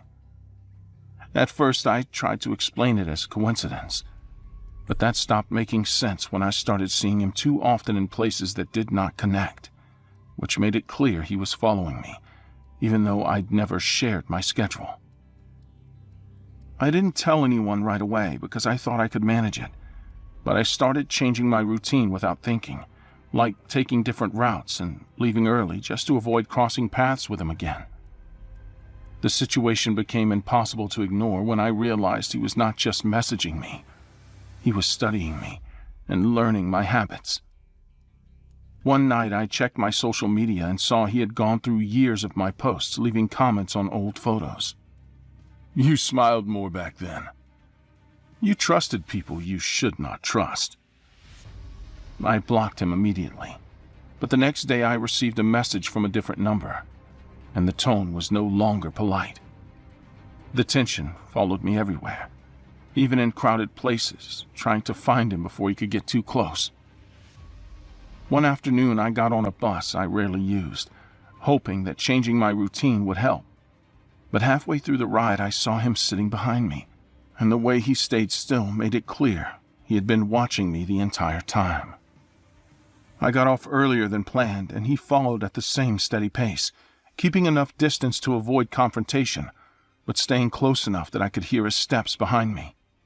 Weeks passed, and instead of stopping, he made it easier for himself by enrolling in the same academic program I was in, which meant he now had a reason to be near me without hiding it. He sat in the back of the classroom watching constantly, never speaking to me directly. Everything became undeniable when I found a tracker attached under my car, because it confirmed he had been following my exact movements without me knowing. I removed it and held it in my hand, trying to understand how long it had been there, and how many places I had gone to while he knew exactly where I was. But the next message arrived quickly, and it proved I had not changed anything. I am always near. I began carrying a small knife. I needed something that made me feel less exposed. The night everything escalated felt wrong from the beginning, because there were no messages, no signs, and no indication of his presence. I checked the locks multiple times and kept the lights on, trying to reduce the number of blind spots, and I stayed awake longer than usual because I didn't trust the quiet. The silence continued for hours, and instead of calming me down, it made me more alert, because it felt intentional, like he had decided to stop communicating for a reason. I went to the kitchen to get water, and that was when I noticed the bedroom door slightly open, even though I was sure I had closed it earlier. And that detail immediately changed the way I moved. I approached slowly, without making noise, and when I pushed the door open, he was already inside, standing near the bed and watching me like he had been waiting. I tried to step back, but he moved quickly and grabbed my arm, pulling me forward and forcing me to the floor before I could reach the knife in my pocket. He pinned my wrist down with enough force to stop me from moving, and when I tried to twist away, he adjusted his position and pressed his weight down, making it impossible to get free. His hand tightened around my neck slowly, controlling my breathing instead of cutting it off immediately, and that control made it clear he had planned for this moment. My attempts to push him away became weaker as my breathing became uneven, and I couldn't change what was happening before everything went dark. The tension returned the moment I woke up. I was no longer in my apartment, and everything around me was unfamiliar. My hands and legs were tied, and I was in the back of a moving vehicle while he drove in silence, and every movement caused pain that made it difficult to stay focused. When the vehicle stopped, he carried me into a building, and the brief glimpse I saw showed concrete walls and storage shelves, which suggested it was not a place anyone would check. When I fully woke up, I was in a small enclosed room with padded walls and a mattress, and the setup made it clear this space had been prepared in advance. He sat across from me and explained his plan in a calm and structured way, describing how he intended to keep me there and how he would make people believe I had disappeared on my own. "I'll leave your phone near the lake. People will assume what happened. This is better. You don't need anyone else." He showed me photos and videos he had collected over the years, and the amount of material proved this had been planned for a long time. The tension increased when he moved closer, because he acted like this situation was normal and expected me to accept it. I changed my approach completely, because resisting physically was not possible, so I started responding calmly and telling him what he needed to hear, even though it went against my instincts. I focused on his fear of prison, which he mentioned more than once, and I used that to convince him that I would never report him if he let me go. "I won't tell anyone. I understand. I can keep this private." He hesitated, and that hesitation gave me a small chance. So I kept repeating the same idea until it became something he could accept. He eventually untied me, partially, and agreed to take me back. But before leaving, he made it clear that there were conditions. He returned me to my apartment and stood near the door, watching me before speaking again with a controlled tone. "If you lie, I will come back." Then he left. I stayed on the floor for a long time after he left, trying to understand how close I'd been to never leaving that place at all, and how easily everything could have ended differently. My body hurt and the marks were visible, but the physical damage was not what stayed with me the most. The tension did not disappear after I reported everything, because even though he was arrested quickly and the evidence was overwhelming, the awareness of how much control he had over my life remained. He claimed it was a role play, based on the TV show You, that went too far. I know it's a complete lie, but he's already paying for all the harm he caused me, and he'll keep paying for the rest of his life. Samantha Stites met Christopher Thomas through a religious group and initially saw him as just another member. Over time, his behavior escalated into a disturbing obsession that lasted more than a decade. For 11 years, he stalked her relentlessly, ultimately kidnapping her in a bunker he had constructed, reportedly inspired by the series You.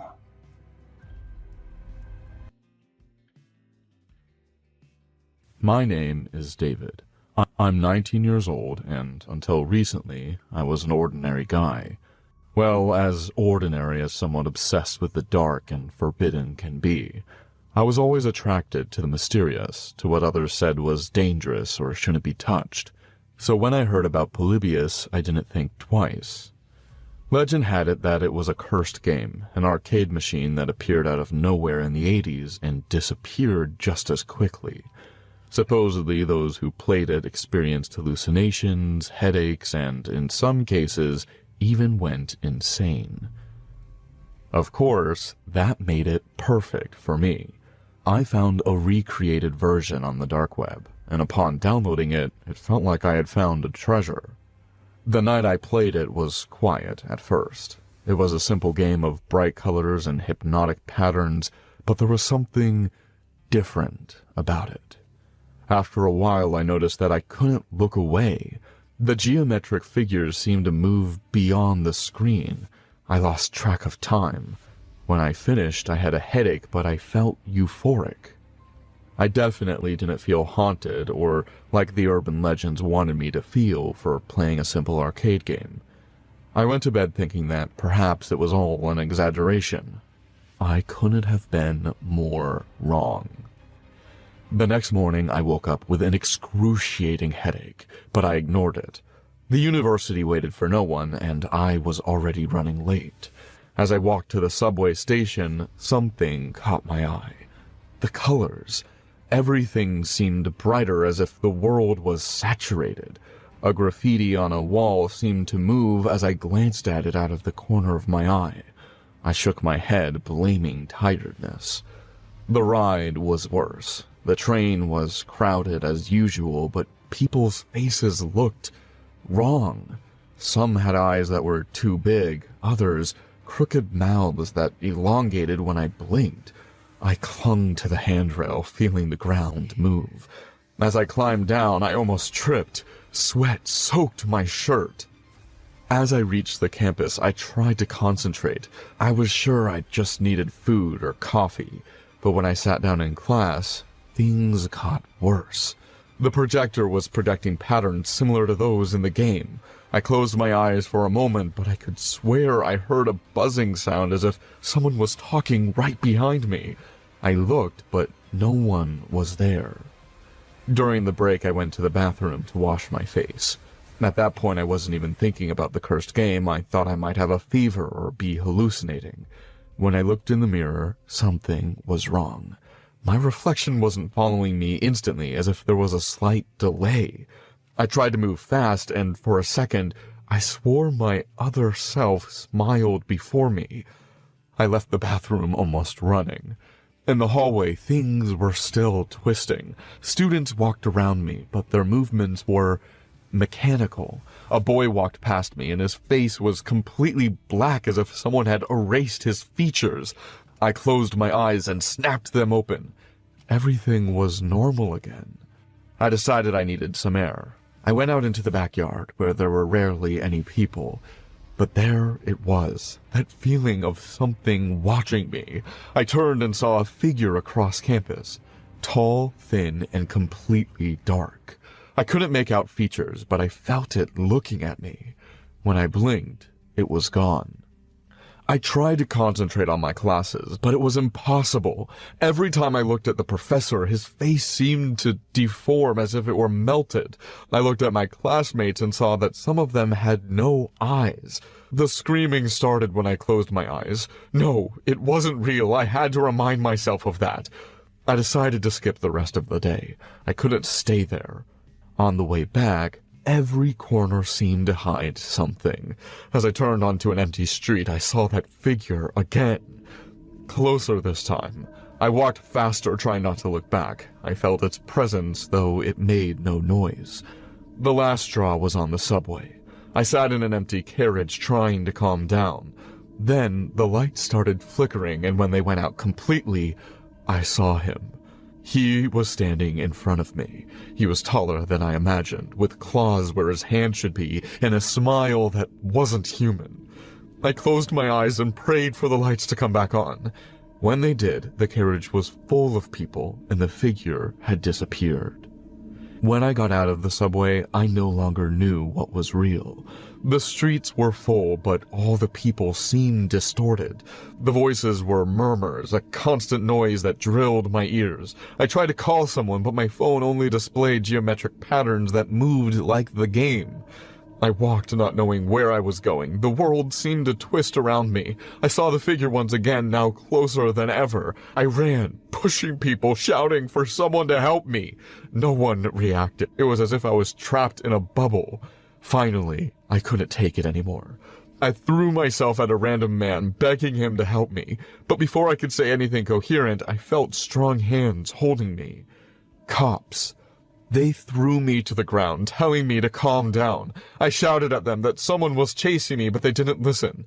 They just exchanged glances and said something about drugs. At the police station, they locked me in a small cell. They searched for me, but found nothing in my system. No drugs, no alcohol. One of the officers mentioned that I might be crazy. Sitting in the corner of the cell, I tried to explain to one of them what had happened, but I saw in his eyes that he didn't believe me. Hours passed and the demon appeared again, just outside my cell. My only reaction was to laugh. I don't know why I laughed, but I laughed a lot. I couldn't stop laughing even though my body wanted to cry. When the policemen came to pick me up, their faces were those of the figure. The next thing I remember was being in a white room, with people talking around me. I didn't understand anything anymore. Now I'm here, in this white, silent place. I think it's an asylum. We are in an asylum, aren't we? Have I gone crazy? It's because of the game, and in the end, it was all true. I wouldn't say you went crazy. Maybe that game activated something in your head that needs to be repaired. With a lot of work, you will come out, David, but I need you to concentrate. Of course, you think it's a lie. Everyone thinks it's a lie until they start to see it.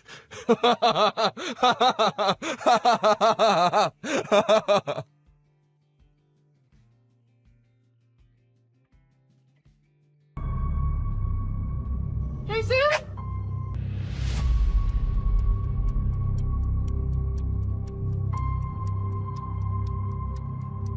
I go running at night because it fits my schedule.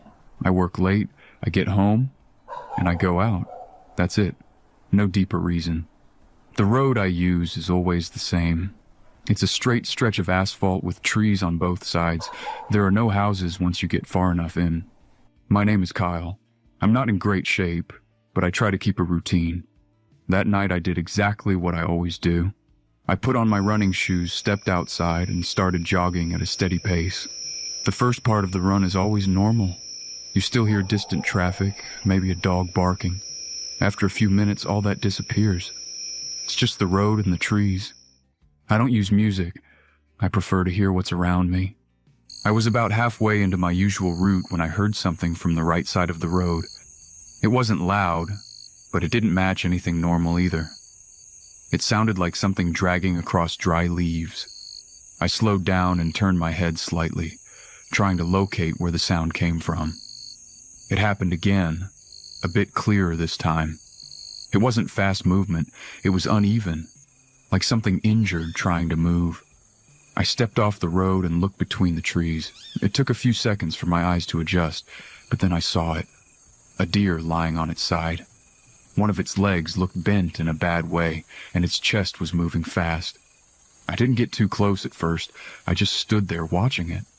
The deer didn't try to run, which already felt off. Even injured animals usually react to people. Before I moved any closer, I stayed still for a moment, listening. The road behind me felt farther away than it should have. The trees around me looked thicker than they did when I first stepped off the pavement. I took a few steps toward it anyway. I kept moving forward slowly, watching the deer the whole time. It didn't move at all. It just stayed there, looking in my direction. Its breathing sounded heavy, like it was struggling. Before I got within a few meters, I stopped again. There was a pause where nothing happened. No wind, no insects, no other sounds. Just that animal in front of me and my own breathing. I took another step. The deer wasn't in the same position anymore. It was now behind a tree, partly hidden. I hadn't seen it move. There was no sound of it getting up or shifting its weight. It was just there now. I leaned slightly to the side to get a better look. What I saw didn't match what I had seen before.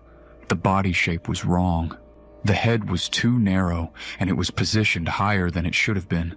It was standing. Before anything else happened, there was a moment where I didn't move and neither did it. I was trying to understand what I was looking at, and it stayed still like it was waiting for me to figure it out. It held onto the tree with one arm. The arm was long and thin, with joints that didn't look right. The skin was pale and flat in color. I couldn't see proper facial features, just a smooth surface with shallow areas where eyes might be. I stepped back without taking my eyes off it. It leaned out a bit more from the tree, showing more of its body. It didn't make any sound. It didn't rush me. It just stayed there, watching. I turned around and ran. I didn't stay on the road. I went straight into the trees without thinking. Branches hit my arms and face, but I kept moving forward. I didn't slow down to check anything behind me. The ground was uneven and full of roots. I tripped once and hit the ground hard, but I got up immediately. I didn't look back. I didn't want to see if it was following me. Before I heard anything behind me, there was a stretch where the only sound was my own movement. No footsteps chasing me, no branches breaking. That made it worse because I didn't know where it was. Then I heard it. It wasn't running.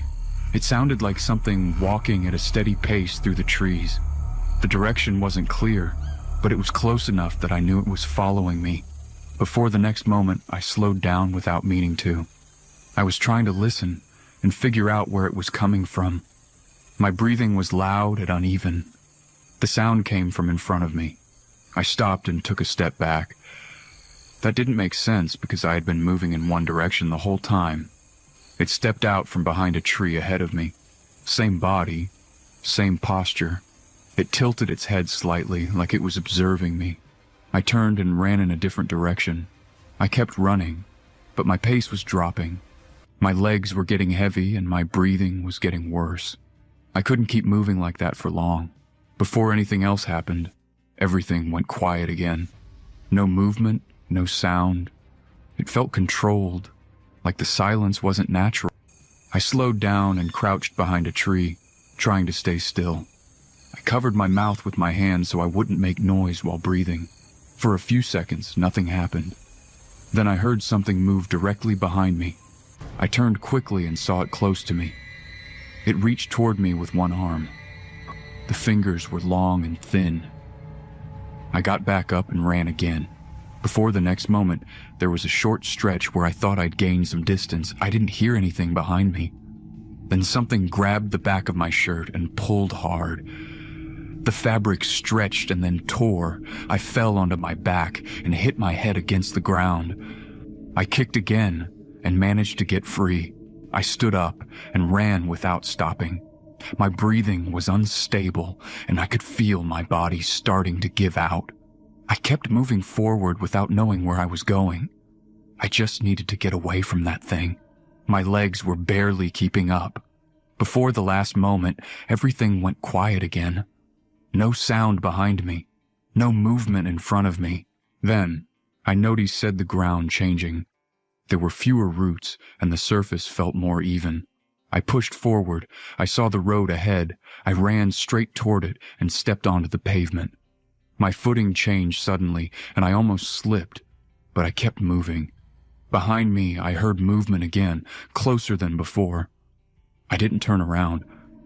A car was coming down the road. The headlights were bright enough to see clearly.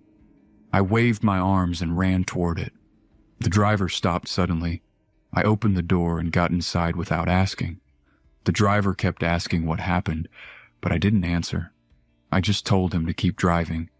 He looked confused, but he didn't argue. I didn't look behind us. I stayed facing forward the whole time. After a few minutes, we reached an area with lights and buildings. Everything looked normal again. He dropped me off at a gas station. I sat down on the curb and tried to catch my breath. My shirt was torn, and my arms had cuts from the branches. My knee was bleeding from the fall. I never went back to that road. I stopped running at night after that.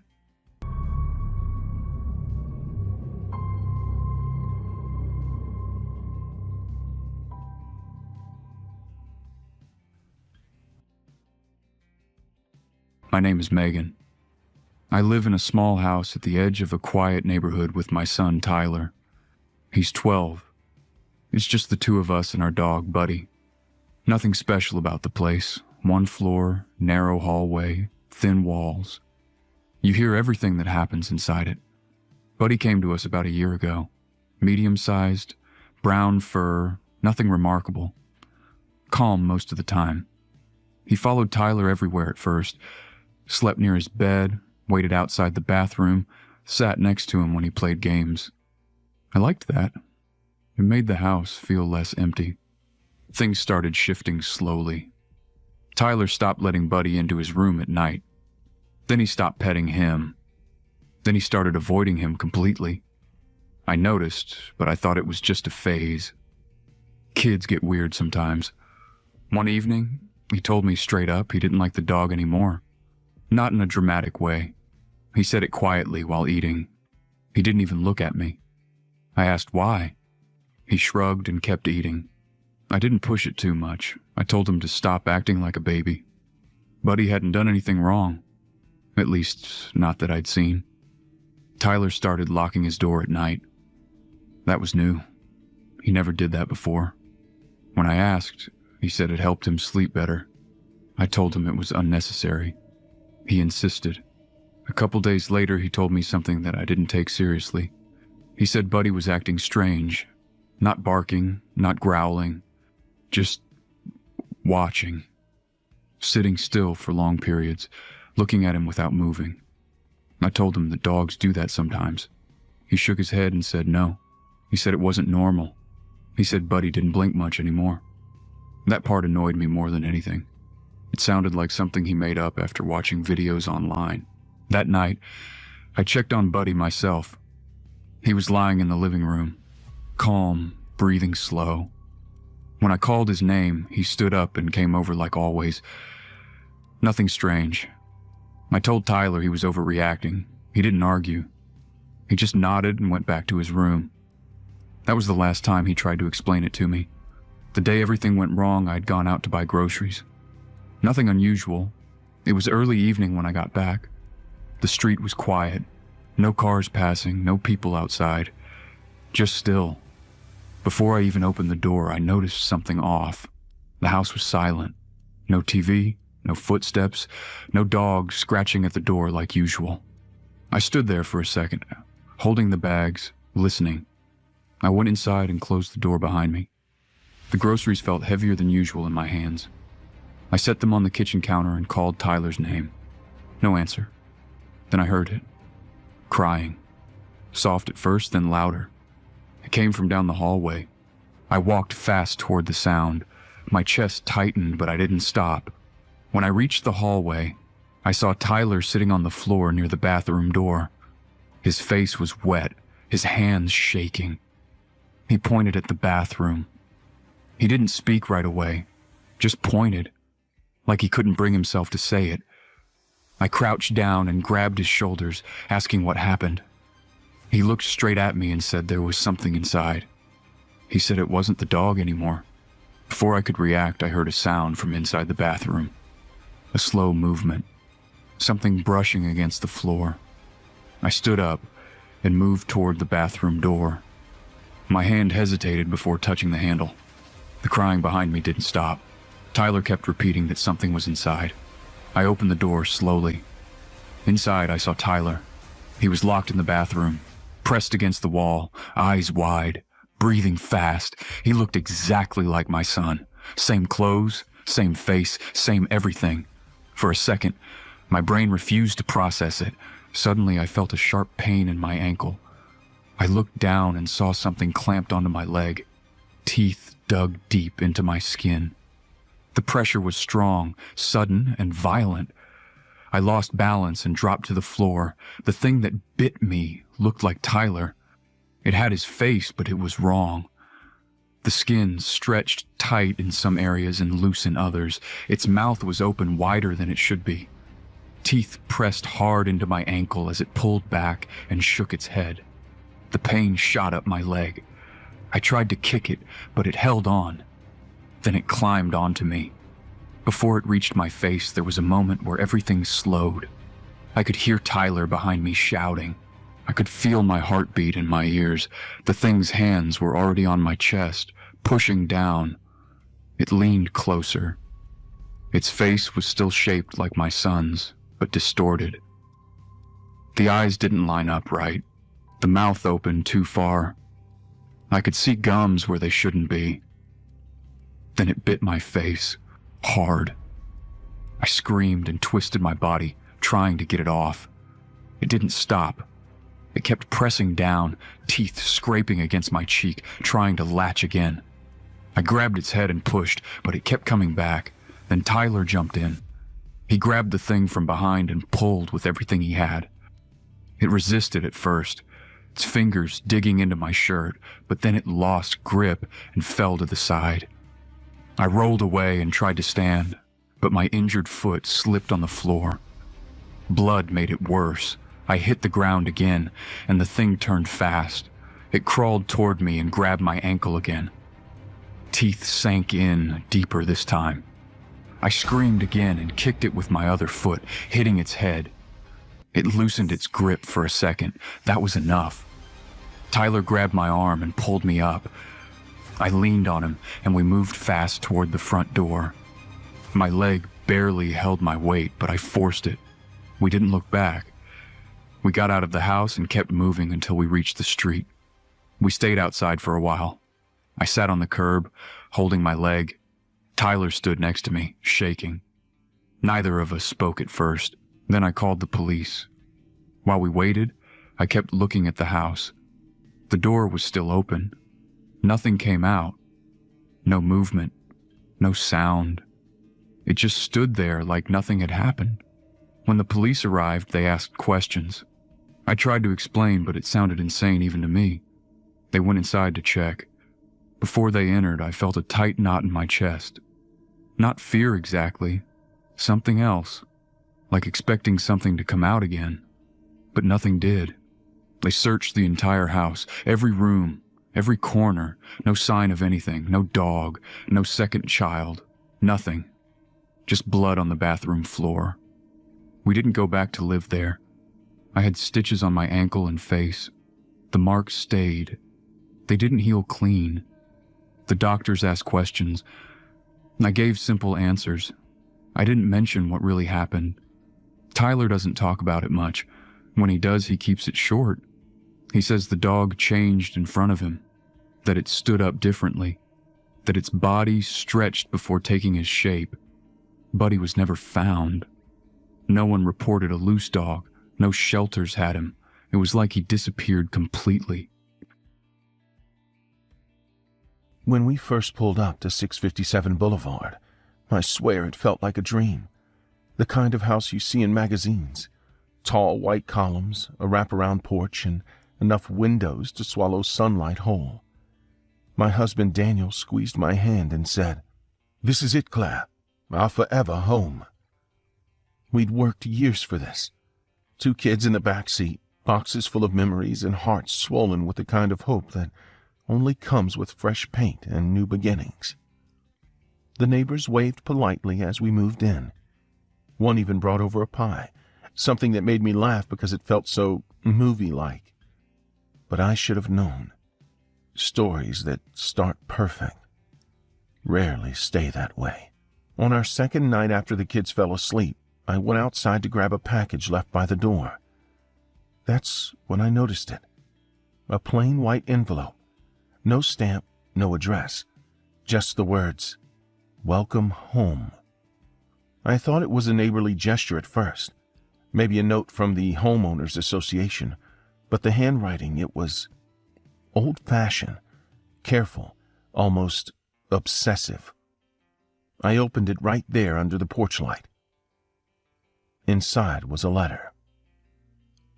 "Dearest new neighbors at 657 Boulevard, allow me to welcome you to the neighborhood. I've been watching this house for decades now, and it's finally time for it to have young blood again. Your children fill me with excitement. Do they play in the yard yet?" The words crawled under my skin. Watching. Young blood. Daniel thought it was a prank. Probably some bored kid, he said, tearing the letter in half before I could even process it. But even as he laughed it off, I couldn't shake the feeling that whoever wrote that wasn't done watching us. By the end of our first week, we'd unpacked just enough to start feeling like we lived there. The house creaked a little too much at night, but it was old. That's what old houses do, right? Then came the second letter. It arrived on a Tuesday. Same envelope, same looping handwriting. But this time it was addressed directly to us. "Mr. and Mrs. Hartley, I see you've begun to settle in. The renovations look wonderful, though I do miss the old wooden fixtures. Did you find all the rooms yet? There are some spaces that only reveal themselves to those who truly know the house. Be patient. It will show you. I remember dropping the paper. It wasn't just the words, it was how the letter mentioned our renovations. We hadn't told anyone, not the neighbors, not even our realtor. We'd only discussed it privately. Daniel's smile faded when he read it. Okay, that's not funny anymore.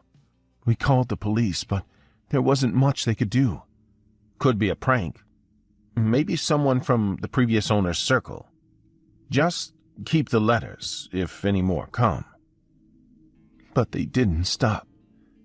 Every few days a new envelope appeared, sometimes tucked under the mat, sometimes inside the mailbox, always signed the same way, The Watcher.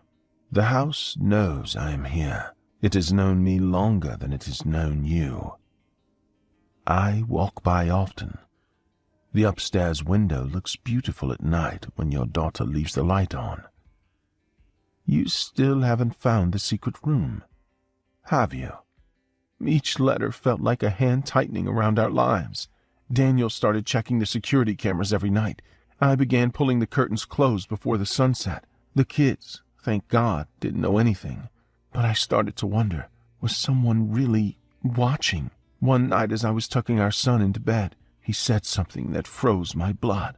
"Mommy," he whispered. "The man by the fence waved at me again." I wanted to ask, what man, but I already knew. That night I didn't sleep. Every creak on the floorboards, every gust of wind brushing the windows, it all sounded deliberate, like the house was listening. By morning I convinced myself my son must have imagined it. Kids do that, right? They make sense of shadows in their own way. But when Daniel left for work, I went outside just to look. Our backyard stretched to an old wooden fence, one of those weathered grayish ones that had probably been there for decades. There were muddy footprints in the grass, not ours, bigger, deeper. They led right up to the fence and stopped. I followed the line with my eyes, and that's when I noticed something carved into the wood. 3 words, small but neat. I see you. I stepped back so fast I tripped over the garden hose. The letters weren't new. The wood around them was slightly discolored, aged. Whoever wrote it did so a while ago. Maybe before we even moved in. The letters kept coming. Every 2 or 3 days, folded neatly, slipped under the front door like clockwork. No address, no name, just more riddles, more reminders that someone was watching. By now, sleep had become a luxury. Every sound, the hum of the fridge, the tick of the hallway clock, twisted itself into something threatening. Daniel tried to act brave, but I saw it in his eyes too. The fear was eating at him. We weren't living anymore. We were waiting. Then one evening, while searching the attic for old documents, I noticed something strange. The floorboards near the far corner didn't match the rest. The wood was newer, paler. It looked like it had been replaced recently. I pressed down, hollow. When I pried one open, a cloud of dust rose, and beneath it, a narrow gap leading into darkness. Daniel brought a flashlight. The beam flickered across something that made my stomach twist. A room. A small hidden space, no larger than a closet. But inside were things we thought we'd lost. Our missing photographs, my son's old toy car, even the first torn-up letter back together. The one that had disappeared from our drawer. All lined up, neatly on a shelf. There was also a camera, one of the same models we'd installed ourselves, except this one wasn't ours. Its little red light was still blinking. Daniel backed away, breathing hard. This doesn't make sense," he whispered. But before I could answer, something moved inside the vent. A soft scrape, then another, and a voice, low, calm. "You finally found me." We bolted for the door, tearing down the attic stairs, but by the time the police arrived, the space was empty. No camera, nor photographs, just dust and the faint scent of cologne that wasn't Daniel's. They searched for weeks. Nothing. The detective finally said it must have been some elaborate break-in, but he couldn't explain how the letters started before we moved in. And now, every night, I hear faint footsteps above us, pacing. And sometimes, when the house goes quiet, I swear, I can still hear that voice whispering through the vents. I see you. Epilogue. Her point of view. It's been 3 months since that night. The attic has been sealed, the locks replaced, the cameras removed, but peace, that never came. Every morning I wake up to find something slightly moved. A mug turned the wrong way, a picture frame tilted. Daniel tells me it's just paranoia, that trauma can play tricks on the mind. But sometimes when he's asleep, I hear someone walking upstairs. Slow, careful, almost as if they don't want to wake him, only me. Last night I found a new letter on the kitchen counter. Same handwriting, same folds. It only said one thing this time. You shouldn't have closed the room. I tore it apart and threw it into the fire, but the smell of burning ink still lingers. Sharp, metallic, unforgettable. And now, as I sit here writing this, I can feel it again.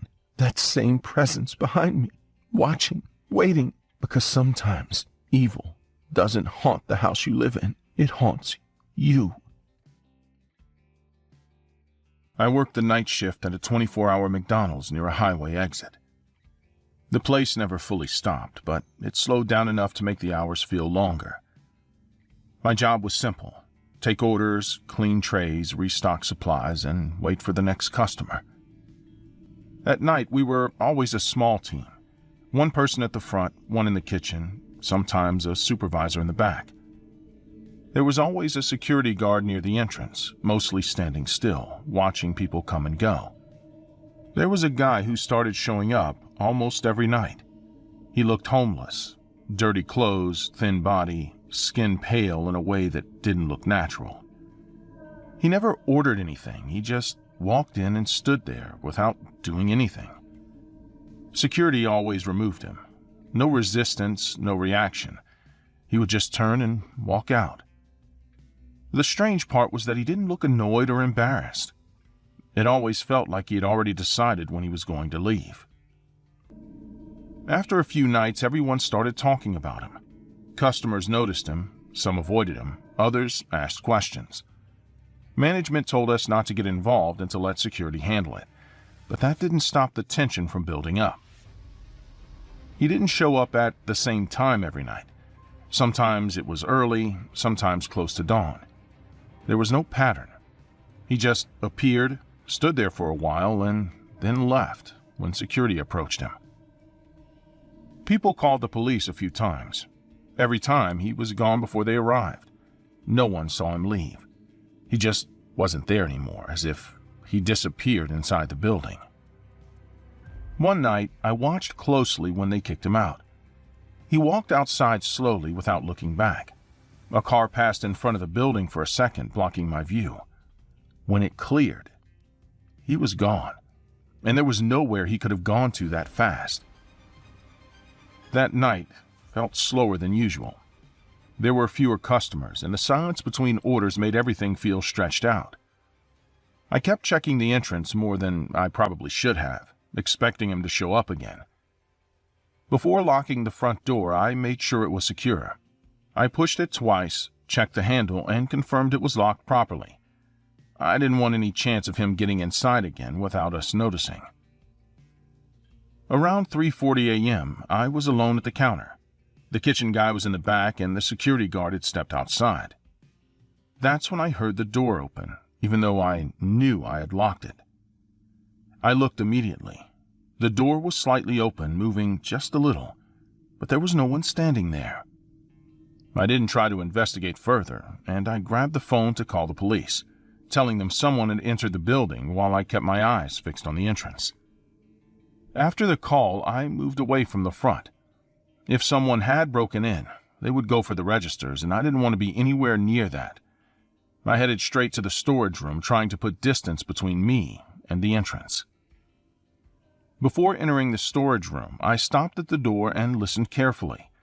I wanted to be sure no one was already inside, because walking into something without knowing felt worse than staying outside. Everything was quiet. No footsteps, no movement. Nothing that suggested someone was there. I opened the door slowly, stepped inside, and closed it behind me before locking it. The room was small and packed with supplies. Boxes stacked high, freezer units humming softly, and barely enough space to move comfortably. I stood still for a moment, focusing on the silence and trying to calm down. Then I heard it.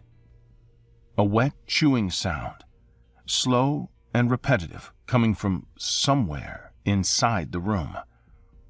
It was too close to ignore and too clear to mistake for anything else.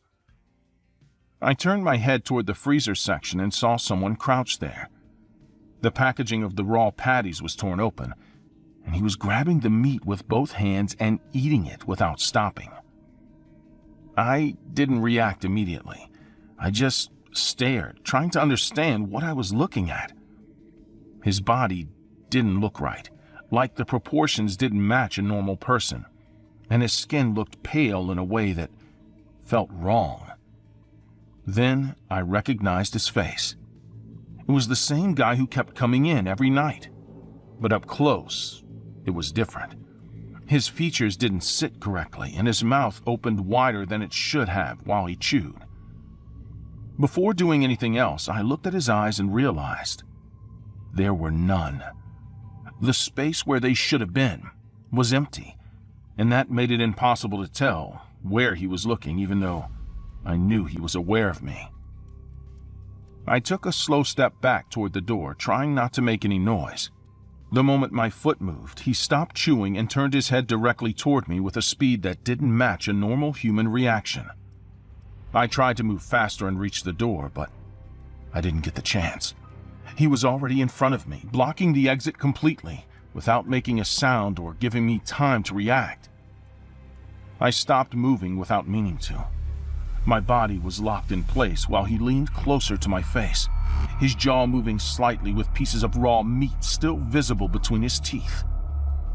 He didn't touch me, and after a few seconds, I understood that as long as I stayed completely still, he wouldn't attack.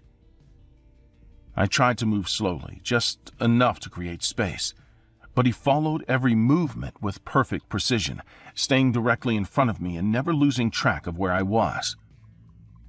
Before anything else could happen, the door handle moved and a voice came from outside. The security guard called out and pushed the door open, stepping inside without knowing what was waiting for him. There was a brief moment where nothing happened, just enough time for him to look around and notice me standing there. Then, the creature reacted immediately, turning away from me and moving directly toward him in a fast motion. It grabbed him with both hands, one in his head and the other on his upper body, stopping him before he could even react properly. The guard tried to pull away, but his movement ended almost instantly, as if his body had shut down without a fight. I didn't stay there to watch what happened next. The moment the creature focused on him, I forced myself to move, pushed past the side, and got through the door without looking back. I ran through the kitchen and out the back exit, not stopping or slowing down, putting as much distance as possible between me and that room while the sounds behind me faded completely. I never went back to that place after that. I didn't call my manager, I didn't try to explain anything, and I didn't return for my things.